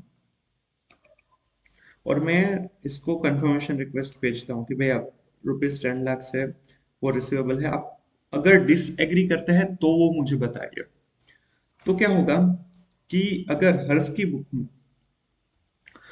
बुक में जो पेएबल अमाउंट अगर 9 लाख रुपीज होगी ना, और कंफर्मेशन में ऐसा पूछा है 10 लाख, तो वो रिप्लाई करेंगे कि भाई नहीं नहीं इतना नहीं है, 10 लाख रुपीज नहीं है, 9 लाख रुपीज है। बट अगर वो 9 लाख की जगह पर अगर वहां पर 12 लाख रुपए होंगे, मतलब कि हर्ष की बुक के हिसाब से ऐसा लग रहा है कि भाई 12 लाख पेएबल है, बट अगर मैं कंफर्मेशन में ऐसा पूछ रहा हूँ कि भाई 10 लाख है ना, अगर आप डिसएग्री करते हैं तो डिसएग्री करते हैं तो ही जवाब दीजिए, तो उस केस में नॉन रिप्लाई ही नहीं करेंगे। क्यों? क्योंकि अगर वो रिप्लाई कर देंगे तो उनकी लायबिलिटी बढ़ जाएगी, 2 लाख रुपए ज्यादा देने पड़ेंगे। यहाँ पर तो वो 2 लाख उनके बच रहे हैं, तो वो क्यों ही जवाब देगा। डिसएग्री 12 लाख के केस में भी कर रहा है, 9 लाख के केस में भी करता है, बट वो 12 लाख में रिप्लाई ना करे, ऐसा चांसेस है 9 लाख में वो रिप्लाई करेगा। समझ में आ रहा है? तो उनका सिलेक्टिव अप्रोच हो जाता है, जो उनको भी सिलेक्शन करना है, रिप्लाई करना है, उसके लिए सिलेक्टिव अप्रोच हो सकता है। उनको अगर फेवरेबल लगता है तो वो रिप्लाई करेंगे, उनको अगर वो फेवरेबल नहीं लगता है तो वो रिप्लाई नहीं करेंगे। समझ में आ रहा है? Yes yes. तो ऐसा केसेस भी हो सकते हैं, ऐसे केसेस भी हो सकते हैं। इवन हर्ष जो है वो ध्यान ही ना दे, ऐसा भी हो सकता है, डिसरिगार्ड भी कर सकता है ये जो कंफर्मेशन रिक्वेस्ट है उनको। होता है ना, लाइक स्टूडेंट्स भी ऐसा करते हैं ना, कुछ चीजें ध्यान ही नहीं देते, सुनते ही नहीं है।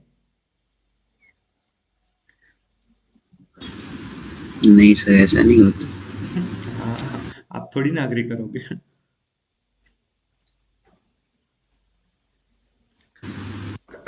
चलो, तो यहाँ पर ऐसे चांसेस है कि जो कंफर्मिंग पार्टी है वो नेगेटिव कंफर्मेशन रिक्वेस्ट को ध्यान ही ना दे, क्योंकि ऑडिटर तो ऐसा ही मान लेगा कि भाई ये लोग तो मान गए हैं, मतलब कि एग्री करते हैं। पॉजिटिव कंफर्मेशन रिक्वेस्ट में हम रिमाइंडर दे सकते हैं कि भाई जवाब दे दीजिए, जवाब दे दीजिए, हमें पता चलेगा। वो एग्री नहीं करते हैं, डिसएग्री नहीं करते, तो उनको हम रिमाइंडर भेजेंगे। बट नेगेटिव कंफर्मेशन रिक्वेस्ट में तो रिमाइंडर भेज ही नहीं सकते हैं, उनको तो बोला ही है कि अगर आप डिसएग्री करते हैं तो ही जवाब दीजिए। तो उस केस में तो अगर वो नहीं जवाब देते तो हम मान लेंगे कि एग्री करते हैं। तो वहां पर परस्यूएसिव, लेस परस्यूएसिव ऑडिट एविडेंस मिलते हैं। पॉजिटिव कंफर्मेशन रिक्वेस्ट में हमें ज्यादा परस्यूएसिव ऑडिट एविडेंस मिलते हैं। तो एडवाइजेबल तो पॉजिटिव कंफर्मेशन रिक्वेस्ट ही है, बट नेगेटिव कंफर्मेशन रिक्वेस्ट कुछ केसेस में हो सकते हैं। समझ में आ रहा है? चलिए।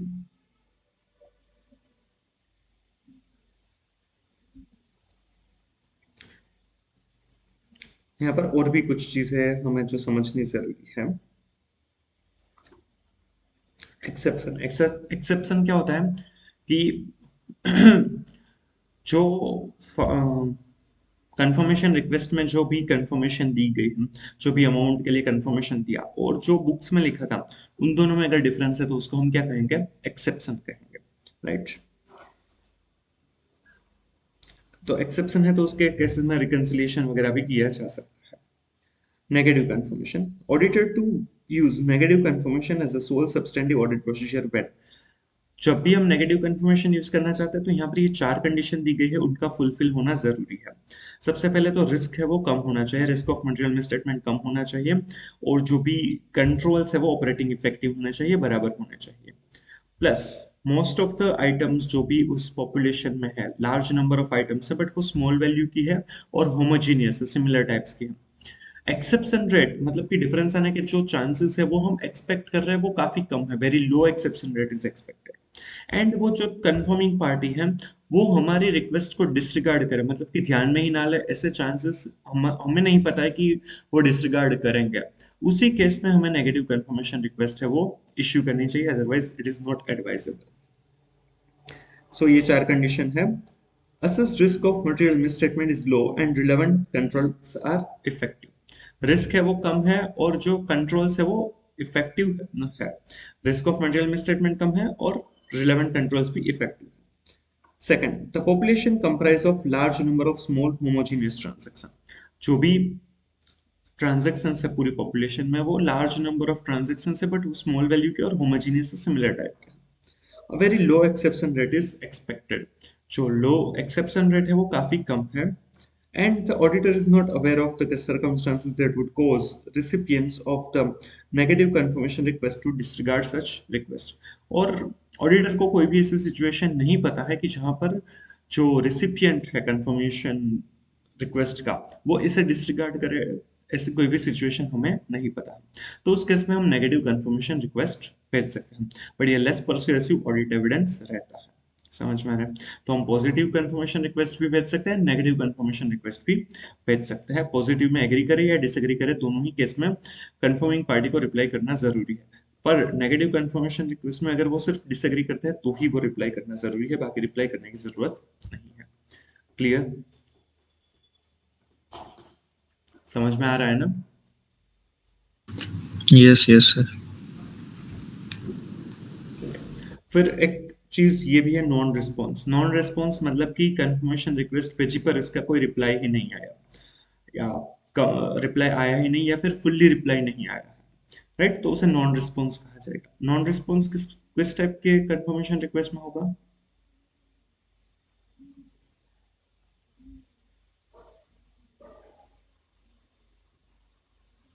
नॉन रिस्पॉन्स किस टाइप के कंफर्मेशन रिक्वेस्ट में होगा? पॉजिटिव, नेगेटिव और बोथ? पॉजिटिव। पॉजिटिव में ही होगा। पॉजिटिव। नेगेटिव में नॉन रिस्पॉन्स नहीं होगा, क्योंकि नॉन रिस्पॉन्स, नेगेटिव में तो नॉन रिस्पॉन्स मतलब कि क्या है, वो भी एक रिस्पॉन्स है। नेगेटिव कंफर्मेशन रिक्वेस्ट में तो नॉन रिस्पॉन्स भी एक रिस्पॉन्स है कि भाई एग्री करते हैं। तो नॉन रिस्पॉन्स सिर्फ पॉजिटिव कंफर्मेशन रिक्वेस्ट में ही होगा कि पॉजिटिव कंफर्मेशन रिक्वेस्ट में वो रिप्लाई नहीं करते हैं या फुल्ली रिप्लाई नहीं करते हैं। फॉर एग्जांपल, हमारे कोई एक क्लाइंट है, उसकी 4 अलग अलग ब्रांचेस जो है उनसे हमारा गुड्स है, उनको हमने वहां से परचेस किए। तो हमने ये चारों ही ब्रांच, जो क्लाइंट के जो ये क्रेडिटर्स थे उनके चारों ही ब्रांचेस के लिए हमने कंफर्मेशन भेजा, बट उसमें से उन्होंने जो रिप्लाई किया वो सिर्फ 3 ब्रांचेस के लिए था। उन्होंने एक ब्रांच के लिए नो रिप्लाई, तो वो क्या बन जाएगा? Non response for that one branch. तो अगर वो चारों ही ब्रांच के लिए अगर जवाब नहीं देते हैं तो वो भी नॉन रिस्पॉन्स है। 3 के लिए दिया, एक के लिए नहीं दिया, तो वो भी क्या है? Non reply, non response. समझ में आ रहा है? चलिए। अब जो एक्सटर्नल कंफर्मेशन की प्रोसीजर क्या रहती है, उसके जनरली 4 स्टेप्स रहते हैं। Determining the information to be confirmed और रिक्वेस्टेड। सबसे पहले हमें ये डिसाइड करना है कि कौन सी इंफॉर्मेशन हम रिक्वेस्ट करें, उसको कंफर्म करवाएं। मोस्टली हम क्या करते हैं, अकाउंट बैलेंसेस, जो ईयर एंड की बैलेंसेस है उनको कंफर्म करवाते हैं कि 31 मार्च को आपकी बुक्स में कितना रिसीवेबल पेएबल था, और वो क्लाइंट की बुक्स के साथ हम मैच करते हैं। समझ में आ रहा है? तो जनरली इस तरीके से किया जाता है। पर उसके अलावा एग्रीमेंट, टर्म्स ऑफ कंडीशंस, उसके लिए भी ये कई बार कंफर्मेशन रिक्वेस्ट हो सकती है, उसको भी हम कंफर्म करवा सकते हैं। इवन कोई साइड एग्रीमेंट नहीं है ना, उसकी एब्सेंस है, उसके लिए भी किया जा सकता है कि साइड एग्रीमेंट कोई नहीं है, उसके लिए भी कंफर्मेशन रिक्वेस्ट दे सकते हैं। क्या हो सकता है साइड एग्रीमेंट?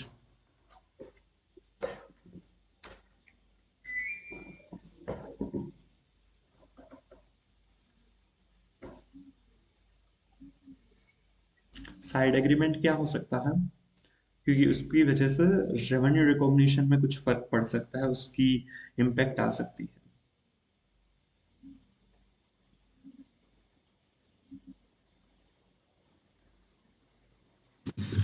क्वेश्चन नहीं समझ रहा मैं। मतलब कि हम कंफर्मेशन रिक्वेस्ट ऐसा भी कर सकते हैं कि जो ये क्लाइंट है, उनके जो कस्टमर्स है, उनके जो डेटर्स है, उनको पूछ सकते हैं कि भाई कोई साइड एग्रीमेंट नहीं है ना, उसकी एब्सेंस है या नहीं, मतलब ऐसा नहीं, कोई भी एग्रीमेंट नहीं किए गए है ना, तो वो भी हम कंफर्म करवा सकते हैं। तो ये साइड एग्रीमेंट क्या हो सकता है? क्योंकि इनसे शायद रेवेन्यू रिकॉग्निशन में दिक्कत आ सकती है।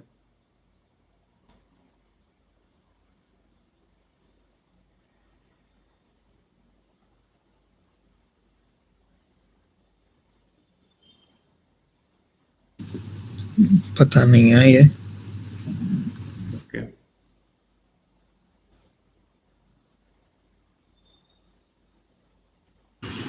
Purchase order sorry, purchase order नहीं नहीं, साइड एग्रीमेंट है, मेन एग्रीमेंट से कुछ अलग है। Generally building immovable property purchase करता है तो उसकी जो प्राइस होती है, राइट, जो नक्की किया जाता है, जो अमाउंट, उनसे जनरली जो कॉन्ट्रैक्ट बनता है, मतलब कि दस्तावेज जो बनता है, एक्चुअल में सेल डीड जो बनता है, वो कुछ अलग अमाउंट हुआ होता है। मतलब कि 50 लाख का अगर कोई इमूवेबल प्रॉपर्टी है तो जनरली सेल डीड है उनसे कम में होगा, 35 लाख का फॉर एग्जाम्पल है। तो वो जो 15 लाख रुपीज है वो ऑन सेल डीड नहीं आएंगे, बट वो क्या है, सेल डीड से अलग एक एग्रीमेंट है, साइड एग्रीमेंट है, ओरल एग्रीमेंट है कि भाई हम आपको 35 लाख बाय चेक या बाय बैंक देंगे, बट अभी जो 15 लाख रुपीज है वो हम बाय कैश देंगे। तो वो जो 15 लाख रुपीज जो कैश से देने वाले हैं वो क्या हो जाएगा, साइड एग्रीमेंट हो जाएगा। तो कोई भी ऐसा साइड एग्रीमेंट्स नहीं है, कोई भी ऐसा ब्लैक मनी के लिए कुछ भी ऐसा नहीं किया गया है, वो भी हम देख सकते हैं। ये उसकी एब्सेंस है या नहीं वो भी हम कंफर्म करवा सकते हैं। ये थ्योरेटिकली पॉसिबल है, प्रैक्टिकल बहुत ही डिफिकल्ट चीज है, क्योंकि ये जो एक्सटर्नल कंफर्मेशन हम करवाते हैं वो हमें क्लाइंट की परमिशन लेकर, उनको पूछ कर ही ये जनरली हम कंफर्मेशन दे सकते हैं। हम अपने आप कोई भी कंफर्मेशन नहीं दे सकते, कंफर्मेशन रिक्वेस्ट नहीं पूछ सकते, नहीं मांग सकते। तो अगर हम क्लाइंट को पूछने जाएंगे तो वो थोड़ी ना अलाउ करेंगे ये साइड एग्रीमेंट के लिए। समझ में आ रहा है? बट थियोरेटिकली पॉसिबल है कि थियोरेटिकली हमें करना चाहिए कि भाई साइड एग्रीमेंट की एब्सेंस है या नहीं, बट वो प्रैक्टिकली पॉसिबल नहीं है। समझ में आ रहा है? तो वो भी कर सकते हैं, इन्फॉर्मेशन कोई भी हो सकती है, किसी को भी हम कंफर्म करवा सकते हैं। Selecting the appropriate confirming party, वो जो भी कंफर्मिंग पार्टी जिसके लिए, जिसको भी हम ये कंफर्मेशन रिक्वेस्ट भेजने वाले हैं, वो नॉलेजेबल पर्सन होना चाहिए। उनको जिस इंफॉर्मेशन के बारे में हम पूछ रहे हैं उनका नॉलेज होना चाहिए।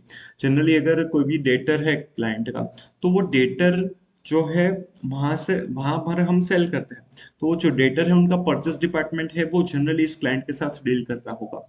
तो जो हम कंफर्मेशन रिक्वेस्ट भेजेंगे वो उस थर्ड पार्टी, कंफर्मिंग पार्टी के डेटर के जो भी है उनके परचेस डिपार्टमेंट को नहीं भेजेंगे, बट कि अकाउंट या फाइनेंस डिपार्टमेंट है उनको भेजेंगे, क्योंकि उनको पता होगा कि भाई कितना अमाउंट पेएबल है क्लाइंट के लिए, कितना अमाउंट रिसीवेबल है। समझ में आ रहा है? तो जो कंफर्मिंग पार्टी है वो भी बराबर होनी चाहिए। थर्ड, डिजाइनिंग कंफर्मेशन रिक्वेस्ट, हम कंफर्मेशन रिक्वेस्ट डिजाइन करेंगे, पॉजिटिव या नेगेटिव वो सोचेंगे, वो किस तरीके से भेजना है वो सब कुछ सोचा जाएगा। ईमेल, अब तो मोस्टली ईमेल थ्रू होता है, बट अब तो सॉफ्टवेयर भी आ चुके हैं जिसमें जिसके थ्रू हम कंफर्मेशन वगैरह भेज सकते हैं। पता है आपको ऐसे सॉफ्टवेयर के बारे में कुछ? आपके वहां पर यूज होता हो, आपने देखा हो, कुछ समझा हो सब कुछ? confirmation.com हाँ, किस तरह से वो वर्क करता है? उसमें जो क्लाइंट है उसका पैन नंबर डालेंगे, मतलब जो ऑथोराइज्ड सिग्नेटरी है उसका पैन नंबर, फिर वो हमें ऑथोराइजेशन लेटर देगा सॉफ्टवेयर के ऊपर ही। वो लेटर मिलने के बाद हम कंफर्मेशन को इनिशिएट कर सकते हैं। यूजुअली होता है बैंक्स में ये, और सारी बैंक्स में नहीं, जो फॉरेन बैंक्स है जैसे कि HSBC, सिटी बैंक, इनसे कंफर्मेशन लेना है तो confirmation.com से लेना पड़ता है। मेल पे ये लोग रिस्पॉन्ड नहीं करते। अच्छा, स्पेसिफिकली बैंक्स और ऐसे इंटरनेशनल बैंक के लिए ही? नहीं कर सकते हैं पार्टी से भी, लेकिन यूजुअली इंडिया में वो इतना वो नहीं है कि पॉपुलर। कोई पार्टी उधर जाके रजिस्टर करे। पर ऐसे भी सॉफ्टवेयर आते हैं जिसमें वो पार्टी, जो कंफर्मिंग पार्टी है, उनको रजिस्टर करवाना जरूरी नहीं है। मतलब जो सीए फर्म्स है वो ऐसा सॉफ्टवेयर परचेस कर सकती है। वो सॉफ्टवेयर में उनके क्लाइंट की डिटेल्स वगैरह, क्लाइंट की अप्रूवल चाहिए कि भाई हम ऐसा करें या ना करें। वो क्लाइंट की अप्रूवल, क्लाइंट अगर अप्रूवल दे देंगे तो जो भी उनके लिए पार्टीज है, कंफर्मिंग पार्टीज है हमारे लिए, उनकी डिटेल्स हम देंगे। वो सॉफ्टवेयर में हमें अपलोड करनी है, पूरी एक्सेल सीट वगैरह अपलोड हो सकती है, तो वो हम अपलोड कर देंगे। उसमें कॉन्टेक्ट डिटेल्स भी है, कितनी अमाउंट पेएबल रिसीवेबल है वो भी दिख जाएगा। वो सब कुछ हम एक एक्सेल सीट में दे सकते हैं। मतलब कि जो हमारी सैंपल सीट होती है ना, कभी इतने कंफर्मिंग पार्टी है, वो सब कुछ विथ कॉन्टेक्ट डिटेल्स हमें वो जो सॉफ्टवेयर है उसमें अपलोड करना है। और फिर क्या करेंगे, फिर हमें वैसे भी कम करना है। अगर मैनेजमेंट ने अप्रूवल दे दिया, ऑथराइजेशन दे दिया, फिर वो ऑटोमेटिकली वो सॉफ्टवेयर जितने भी कंफर्मिंग पार्टीज है उनको वो मेल सुटअप कर देता है, मेल भेज देते हैं। और उसमें जो कंफर्मिंग पार्टी है नीड्स टू रिप्लाई यस और नो, सिर्फ वो बटन दबाना है कि भाई वो अग्री करते हैं या नहीं करते हैं, मतलब हो जाएगा वो पॉजिटिव कंफर्मेशन रिक्वेस्ट। अगर वो अग्री करते हैं तो आगे और कुछ नहीं करना है। वो अगर नो पे क्लिक करते हैं तो वहां पर उनके पास ऑप्शन है कि वो आपकी बुक्स में कंफर्मिंग पार्टी की बुक्स में कितना है वो भी वो मेंशन कर सकते हैं। अब ये तो मेल में भी कर सकते हैं, राइट, बट अलग अलग मेल करना पड़ेगा, वो यहाँ पर टाइम बच सकता है। प्लस दूसरी अच्छी चीज ये यहाँ पर ये है कि अगर कोई भी कंफर्मिंग पार्टी रिप्लाई नहीं करती है तो ये ऑटोमेटिकली ये जो सिस्टम है वो 3-4 दिन या फिर जो भी टाइम ऑडिटर सेट करेंगे उस टाइम पर वो रिमाइंडर्स भेजेंगे, राइट। वीकली भी कर सकते हैं तो वो वीकली रिमाइंडर भेजेंगे, जब तक वो रिप्लाई नहीं करेगा तब तक उनको रिमाइंडर जाते रहेंगे। समझ में आ रहा है? तो वो जो रिमाइंडर है वो ऑटोमेटिकली जाएंगे। अदरवाइज क्या करना पड़ता है, अगर मैन्युअली होता है तो हमें याद करवाना पड़ता है कि भाई इन्होंने अभी तक रिप्लाई नहीं किया, इनको रिमाइंडर भेजते हैं, रिमाइंडर भेजो, मैनेजमेंट को बोलना पड़ता है, वो सब कुछ सारी चीजें होती है। यहाँ पर सिस्टम ऑटोमेटिकली वो रिमाइंडर भेजते हैं। प्लस यहाँ पर दूसरा बेनिफिट ये रहेगा कि जो बटन ही क्लिक करना है यस नो वाला कंफर्मिंग पार्टी को, तो वो अगर यस कर रहे हैं या फिर नो कर रहे हैं तो उनके साथ जो अमाउंट लिख रहे हैं वो सब कुछ पूरा हमें एनालिसिस फॉर्मेट में मिल जाएगा। मतलब जो हमने सीट अपलोड की थी उसी में कि भाई बुक्स के हिसाब से इतना है, कन्फर्मिंग पार्टी ने उसके साथ अग्री किया है या नहीं, अग्री किया है तो ये इतना है, नहीं अग्री किया है तो उसमें कितना है डिफरेंसेस वो पता चल जाएगा। तो वो फिर बाद में जो हमारी एक्सरसाइज रहती थी कि भाई ये इतना होना चाहिए, फिर एक्सटर्नल कंफर्मेशन पार्टी कंफर्मेशन में कितना लिखा है वो हम देखते हैं, फिर वो हम लिखते हैं, उसका डिफरेंस निकालते हैं, वो सारी चीजें भी हमें नहीं करनी पड़ती, वो सिस्टम वो सॉफ्टवेयर है वो खुद कर देता है। समझ में आ रहा है? और रिमाइंडर भी भेजता है, तो वो दोनों जो फीचर्स है वो काफी इजी हो जाते हैं। जहां पर बहुत सारे कंफर्मेशन भेजने हैं वहां पर ये एडवाइजेबल रहता है। तो जनरली जो बड़ी बड़ी सीए फर्म्स है वो प्रिफर करती है ऐसे ऐसे सॉफ्टवेयर्स का यूज करना। थोड़ा टाइम लगता है सीखने में बट बाद में वो इजी हो जाते हैं, काफी प्रोसीजर से वो कम हो जाती है, राइट। फर्स्ट ईयर जब भी फर्स्ट ईयर करेंगे तब वो क्लाइंट एग्री करे ना करे उसकी अप्रूवल वगैरह वो सारी चीजें रहती है, बट बाद में वो इजी काम हो जाता है। समझ में आ रहा है? तो इस तरीके से भी कंफर्मेशन रिक्वेस्ट हम भेज सकते हैं।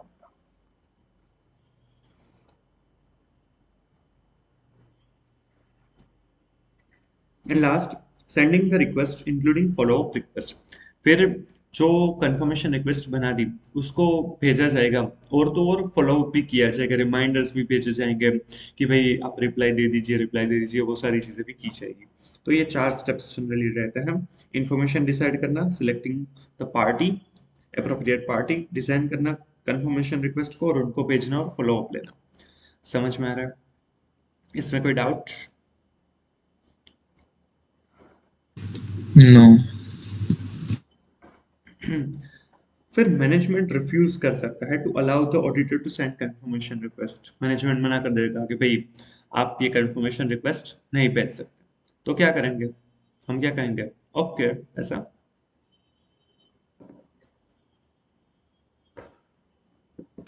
subsequent testing. सब्सिक्वेंट टेस्टिंग मतलब कि अल्टरनेटिव ऑडिट प्रोसीजर करके। Yes. सबसे पहले तो हम इंक्वायरी करेंगे कि भाई वो हमें क्यों मना क्यों कर रहे हैं, रीजंस है वो रिजनेबल है या नहीं वो हमें जानना है। रीजंस सिर्फ इंक्वायरी भी नहीं करना है, हम उसके रिगार्डिंग ऑडिट एविडेंसेस भी लेंगे, वो जो भी रीजन हमें दे रहे हैं उसके रिगार्डिंग जो भी एविडेंसेस है वो भी हमें कलेक्ट करना है। क्योंकि सिर्फ हम इंक्वायरी के ऊपर रिलाई नहीं कर सकते हैं, इसके लिए हमें उनके पास से एविडेंसेस भी कलेक्ट करना है कि वो जो भी बोल रहे हैं वो सही है या नहीं, एक्चुअल में ऐसा हुआ है या नहीं, वो हमें देखना होगा। तो हम इंक्वायरी करेंगे। इंक्वायरी करने के बाद हम इवेल्युएट करेंगे कि जो हमने जो रिस्क असेसमेंट प्रोसीजर सबसे पहले किया है, क्या उसमें जो रिस्क असेस किया था उसके ऊपर कोई इफेक्ट आएगा, और अगर वो रिस्क के ऊपर इफेक्ट आता है कि तो क्या हमें दूसरे हमारे जो दूसरी ऑडिट प्रोसीजर है उसका नेचर, टाइमिंग एंड एक्सटेंट है वो हमें चेंज करना है, वो हमें कंसिडर करना पड़ेगा। और जरूरत पड़ेगी तो हम परफॉर्म अल्टरनेटिव ऑडिट प्रोसीजर्स भी परफॉर्म करेंगे। अल्टरनेटिव ऑडिट प्रोसीजर क्या हो सकती है कि अगर हमें डेटर्स का कंफर्मेशन नहीं भेज सकते तो डेटर्स के पास से कोई सब्सिक्वेंट कैश रिसिव हुआ है या नहीं। सब्सिक्वेंट मतलब कि ईयर एंड के बाद कुछ कैश रिसिव हुए हैं या नहीं, पैसे मिले हैं या नहीं। क्योंकि अगर सब्सिक्वेंटली पैसे मिले हैं तो ऐसा मान सकते हैं कि वो जो 31 मार्च को डेटर्स दिखाए थे वो सही थे। तो सब्सिक्वेंट कैश रिसिप्ट मतलब कि 31 मार्च के बाद अप्रैल मई जून, मतलब कि जब तक हम ऑडिट कर रहे हैं उस दिन तक उसमें कितने पैसे आए वो हम देख सकते हैं। समझ में आ रहा है। उसी तरीके से क्रेडिटर्स में ऐसा हो सकता है कि सब्सिक्वेंट पेमेंट किया गया है या नहीं, 31 मार्च के बाद कुछ पेमेंट किया है या नहीं, तो उससे भी हमें पता चल सकता है कि वो बराबर है या नहीं। कई बार इन डिटेल इनवॉइसेस वगैरह या फिर जीआरएन या फिर डिसबर्समेंट रिपोर्ट जो है वो सारी चीजें भी देख सकते हैं अकॉर्डिंग टू क्रेडिटर्स या डेटर्स। तो वो सारी अल्टरनेटिव प्रोसीजर्स हो सकती है। अगर हमें रीजंस रीजनेबल नहीं लग रहे कि वो जो मना कर रहे हैं वो कोई भी वैलिड रीजन नहीं है या फिर हम अल्टरनेटिव ऑडिट प्रोसीजर नहीं कर सकते हैं, तो हमें टीसीडब्ल्यूजी को भी डिस्कस करना है कि भाई ये सारी चीजें प्रॉब्लम है, और उस केस में हम अपना ओपिनियन जो है वो भी मॉडिफाई करेंगे। समझ में आ रहा है। चलिए ये देखते हैं।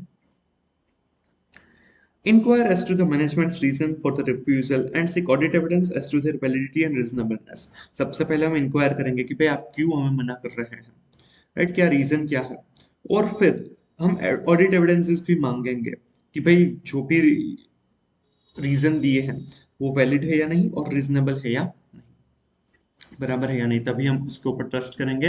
हम अल्टरनेटिव ऑडिट प्रोसीजर करेंगे। अगर वो रीजनेबल नहीं लगेंगे तो हम सीधा ही मॉडिफाई ओपिनियन भी दे सकते हैं।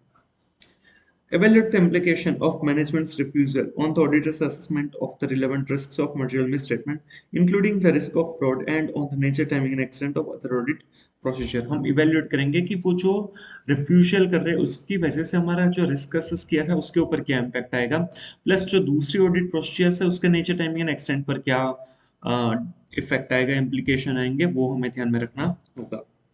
And perform alternative audit procedures designed to obtain relevant and reliable audit evidence। और हम relevant and reliable audit evidences हैं उसको ऑब्टेन करने के लिए अल्टरनेटिव ऑडिट प्रोसीजर्स करेंगे, subsequent cash receipt, subsequent cash payment या फिर इन डिटेल इनवॉइसेस या अदर जो भी डॉक्यूमेंट्स हैं उनको हम सबको मैच करेंगे ताकि पता चले कि एक्चुअल में वो डेटर्स क्रेडिटर्स वगैरह वो एग्जिस्ट करते हैं या नहीं, सही है या नहीं, वैल्यू बराबर है या नहीं, राइट। तो ये तीन चीजें करनी है जब भी हमें मैनेजमेंट रिफ्यूज करते हैं। Inquire to the management and seek audit evidence regarding it. Second, evaluate the implications on the risk assessment and other procedures, nature, timing and extent. फिर हम अल्टरनेटिव ऑडिट प्रोसीजर करेंगे, reliable and relevant audit evidence obtain करने के लिए। If management's refusal is unreasonable, then communicate with TCWG and consider the implications on audit and auditor's opinion। हम अगर वो refusal कर रहे हैं वो बराबर नहीं लग रहा है, रीजनेबल नहीं है, अल्टरनेटिव ऑडिट प्रोसीजर करना पॉसिबल नहीं है, तो उस केस में ऑडिटर जो है वो अपना ओपिनियन देख लेगा कि मॉडिफाई वो कर सकता है। स्पेसिफिकली कौन सा मॉडिफाइड ओपिनियन देंगे यहाँ पर,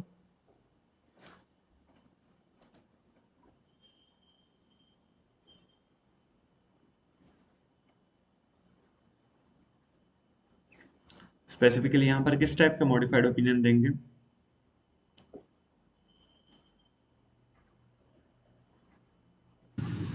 क्वालिफाइड। पूरा सही जवाब नहीं है।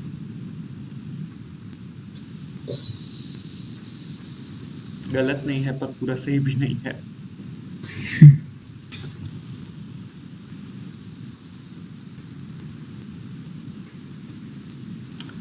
तो वैसा डिसाइड नहीं कर सकते ना कि मतलब वो अगर कोई भी पार्टी को मैं नहीं देने दे तो कोई भी डेटर्स क्रेडिटर्स किसी को भी नहीं देने देंगे तो उसके इम्पैक्ट परवेसिव नहीं हो तो परवेसिव हो जाएगी वो इम्पैक्ट। तो कौन सा देंगे,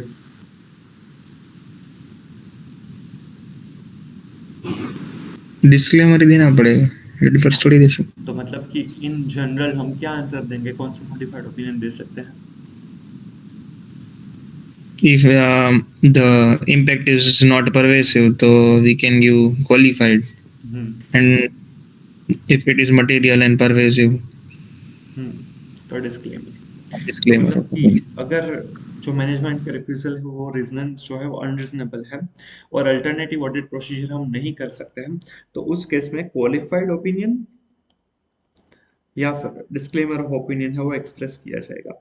क्योंकि एग्जैक्टली नहीं पता है कि क्या है अभी इन जनरल। हाँ, आपको क्वेश्चन में स्पेसिफिकली सिचुएशन देकर बता सकते हैं कि ये मटेरियल परवेसिव है या नहीं। तो आपको अगर स्पेसिफिक सिचुएशन दे रखी है तो आपको स्पेसिफिक आंसर लिखना पड़ेगा, अदरवाइज इन जनरल, क्वालिफाइड या फिर डिस्क्लेमर ऑफ ओपिनियन हो सकता है कि हम, क्योंकि हमें सफिशिएंट अप्रोप्रिएट ऑडिट एविडेंसेस नहीं मिल रहे to verify whether the financial statement are free from material misstatement और नॉट। क्लियर? फिर रिजल्ट, एक्सटर्नल कंफर्मेशन प्रोसीजर हमने भेजी, राइट? उसका कंफर्मेशन रिक्वेस्ट के हमें रिजल्ट्स मिले तो क्या क्या हो सकता है।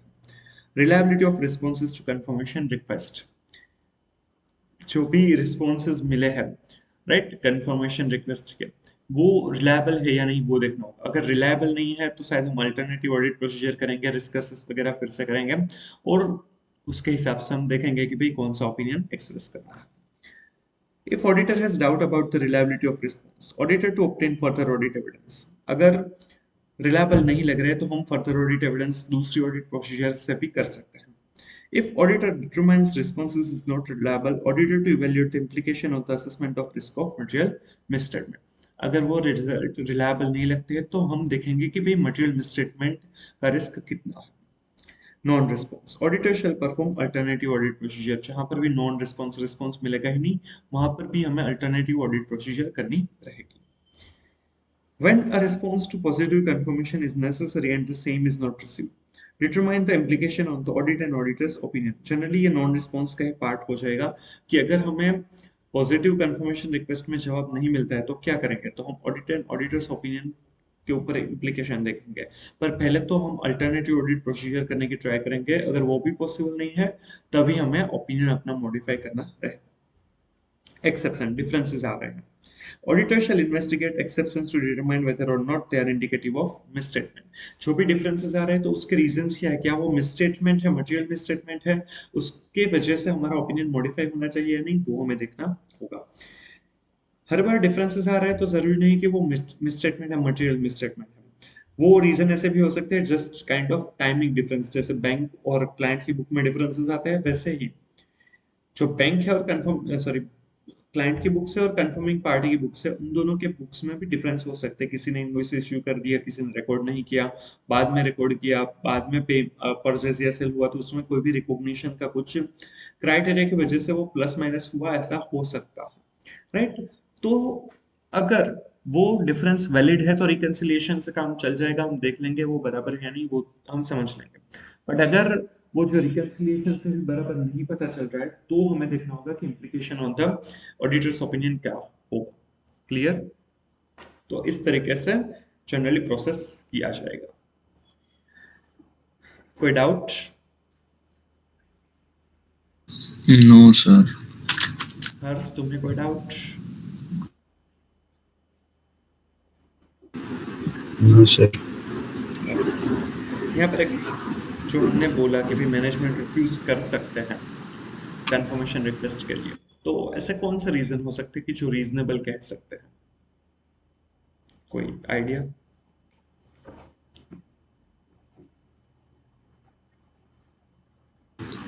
सर्विस क्लाइंट्स है तो उसमें रिकंसिलिएशन बहुत ज़्यादा होता है क्लाइंट में और कस्टमर्स में, तो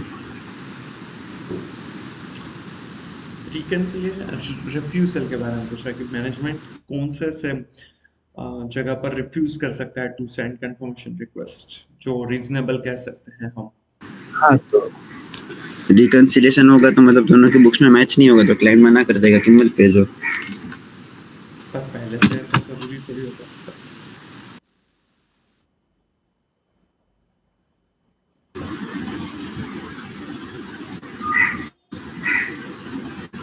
तो रिलेशन ना बिगड़े उनसे, इसलिए हो सकता है।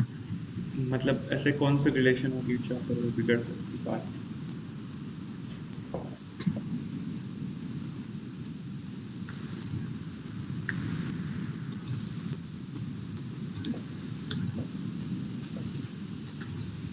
ऑलरेडी अगर अंडर डिस्प्यूट है, दोनों ही अभी वैसे ही लड़ झगड़ रहे हैं, कोर्ट में केस चल रहे हैं, तो ऐसा केसेस होता है कि जनरली वहाँ पर हम एडवाइजेबल नहीं होता है, वहाँ पर मैनेजमेंट है वो अलाउ नहीं करते हैं to send confirmation request. Okay. बाकी अगर सिर्फ रिकैंसिलेशन डिफरेंसेस है उस वजह से अगर मना कर रहे हैं तो वो रीजनेबल नहीं है, तो उस केसेस में तो हम शायद मॉडिफाई भी कर सकते हैं ओपिनियन। चलिए क्लियर, कोई डाउट है इसमें ऐसे 505 में? नहीं। चलिए तो ये टेस्ट और अंडरस्टैंडिंग का क्वेश्चन देखते हैं। ये सेम क्वेश्चन MTP 1 नवंबर 24 में भी दिया है, क्वेश्चन 1B। इसका रेफरेंस आप दे दीजिएगा अपनी बुक में या फिर कहीं पर भी। ये जो टेस्ट और अंडरस्टैंडिंग 5 है सेम उसी टाइप का क्वेश्चन है, सिर्फ यहाँ पर फिगर्स चेंज किए हैं, बाकी उसकी कोई इम्पैक्ट नहीं आएगी आंसर में, बट सेम क्वेश्चन है। MTP 1 नवंबर 24 क्वेश्चन 1B। चलिए ये क्वेश्चन देखते हैं। As auditor of Groom Limited, you have sent positive confirmation request to 30 creditors of the company in March 2024.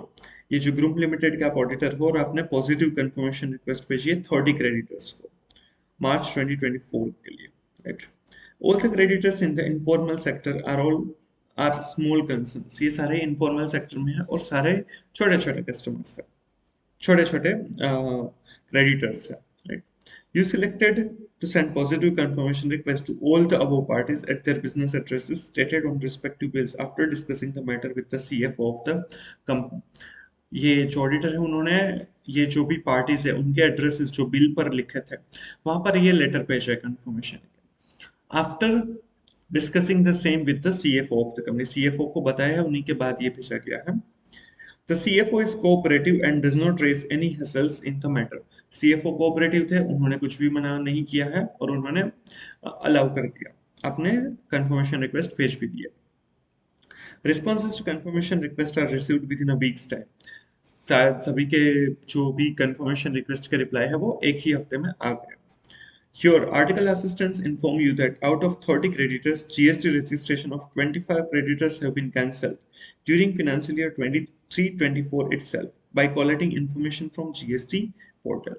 आपके आर्टिकल्स ने ये बताया कि भाई ये जो 30 क्रेडिटर्स है उसमें से 25 क्रेडिटर का तो GST कैंसिल कर दिया है या फिर उन्होंने GST कैंसिल कर दिया है 23-24 में।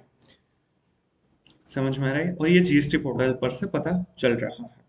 हम मार्च 2024 का ऑडिट कर रहे हैं। He further informs you that there are no fresh registration pertaining to pens of these parties.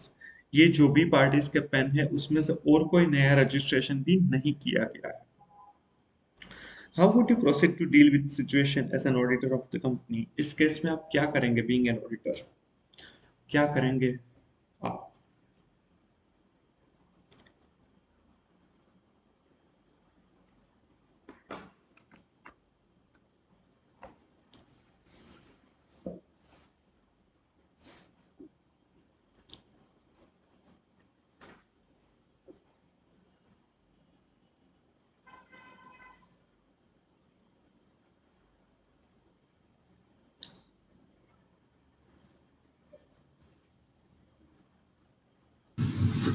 इससे हमें क्या कंसर्न है, उसका रजिस्ट्रेशन कैंसिल हो गया है तो।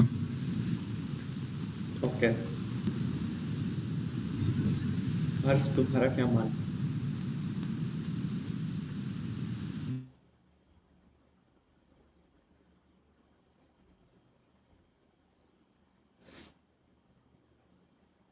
समझ में नहीं आ रहा है सर। मतलब जनरली क्वेश्चन समझ में आ गया ना?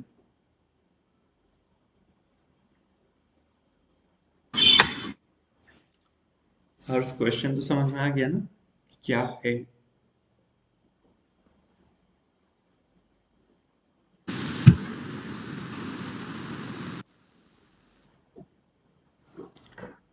हाँ, क्वेश्चन तो समझ में आ गया, पर क्यों है वो समझ में नहीं आ रहा।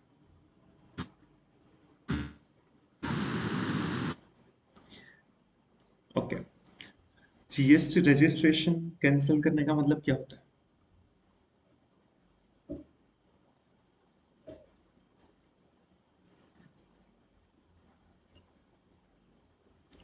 GST का रजिस्ट्रेशन कैंसिल करवाता है उसका मतलब क्या है?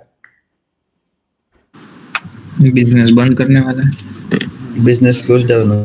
हाँ, बंद कर दिए तभी जीएसटी रजिस्ट्रेशन कैंसिल कर बंद सकते होगा। हैं, क्योंकि एक बार अगर जीएसटी में रजिस्ट्रेशन कर दिए तो वैसे लाइक वो लिमिट में फॉल होता है या नहीं वो डजेंट मैटर, राइट।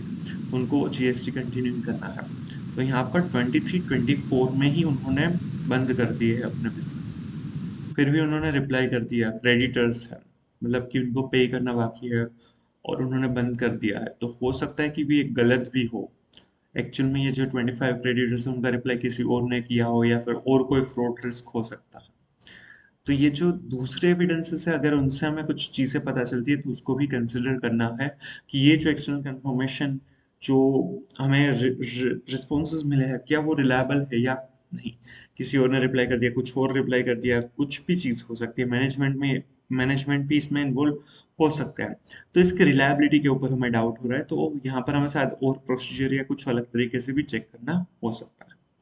समझ में आ रहा है। तो ये जो जीएसटी रजिस्ट्रेशन कैंसिल हुआ है वो एक कंसर्न हो सकता है कि भाई उन्होंने जवाब भी जल्दी दे दिया और जवाब भी दिया जबकि उनका बिजनेस तो बंद हो गया। तो ये सही है या नहीं वो हमें देखना रहेगा। इसका आंसर देखते हैं।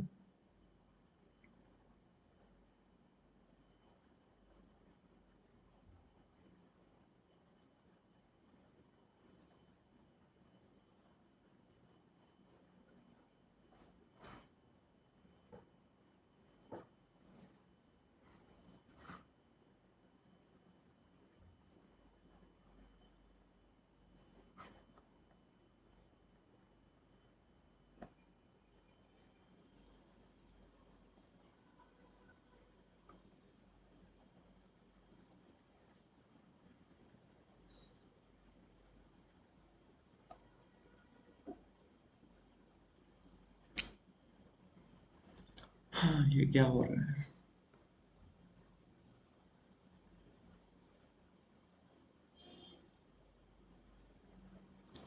कल जो हमारा लेक्चर रहेगा वो 8:30 तक रहेगा। सो हो सके तो आप 7 बजे तक आ जाइएगा, ज्वाइन कर लीजिएगा, तो हम एटलीस्ट 1.5 आवर्स अच्छे से पढ़ सकें।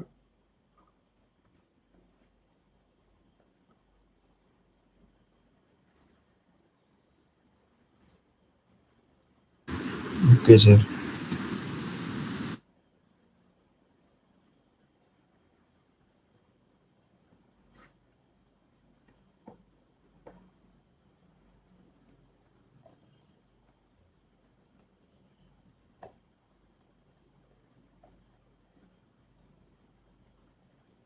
तो इसका आंसर 5.34 पर दिया हुआ है।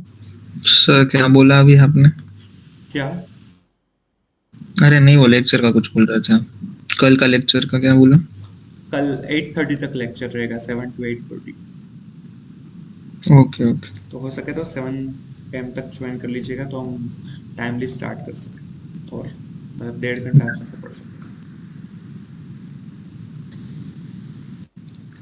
चलिए, SF505 states that if the auditor determines that a response to a confirmation request is not reliable, the auditor shall evaluate the implication on the assessment of the relevant risks of material misstatement, including the risk of fraud, and on the related nature, timing, and extent of other audit procedure.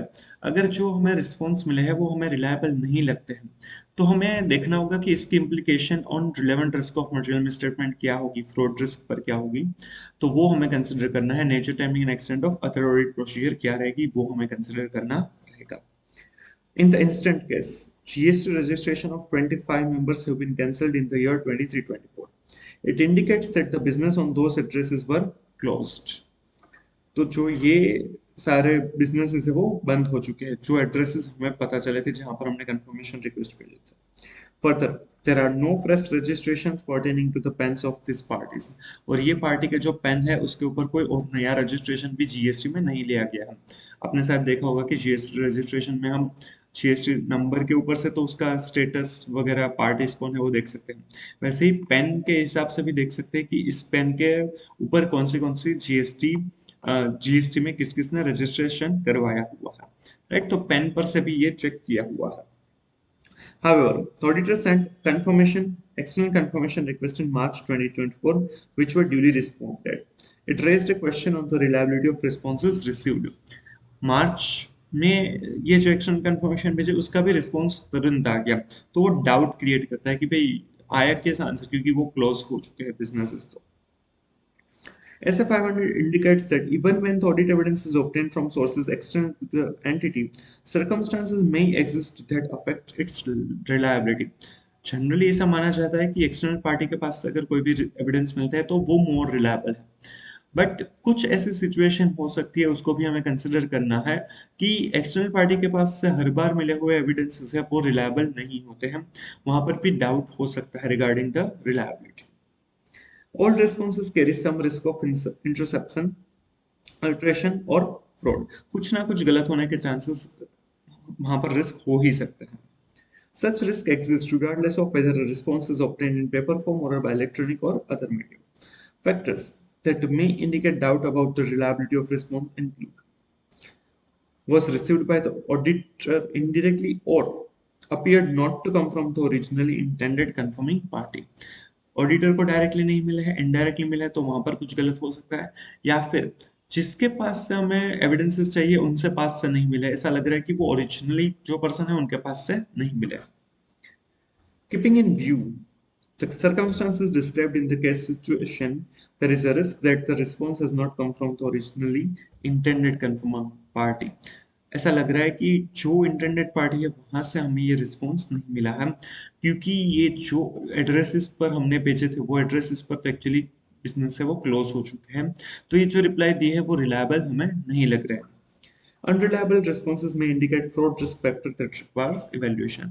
और unreliable evidences है तो हमें ध्यान में रखना होगा alternative audit procedure, दूसरी procedure करनी होगी जिससे पता चले कि वो जो भी कंफर्मेशन रिक्वेस्ट के रिस्पॉन्स हमें मिले हैं वो बराबर है या नहीं, और उसके बेसिस पर डिसाइड कर सकते हैं कि यहाँ पर फ्रॉड वगैरह हुआ होगा या नहीं, और उसके बेसिस पर इम्प्लीकेशन ऑन द ओपिनियन रहेगा। समझ में आ रहा है? तो यहाँ पर क्लोजर ऑफ द बिजनेस हुआ है फिर भी रिप्लाई मिला है, तो वो डाउटफुल सिचुएशन है यहाँ, उस वजह से जो ऑडिट एविडेंसेस जो कंफर्मेशन हमें मिले है वो अनरिलायबल लग रहा है।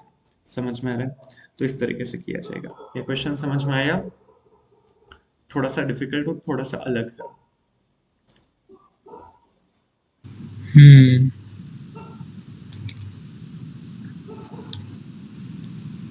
और कोई डाउट?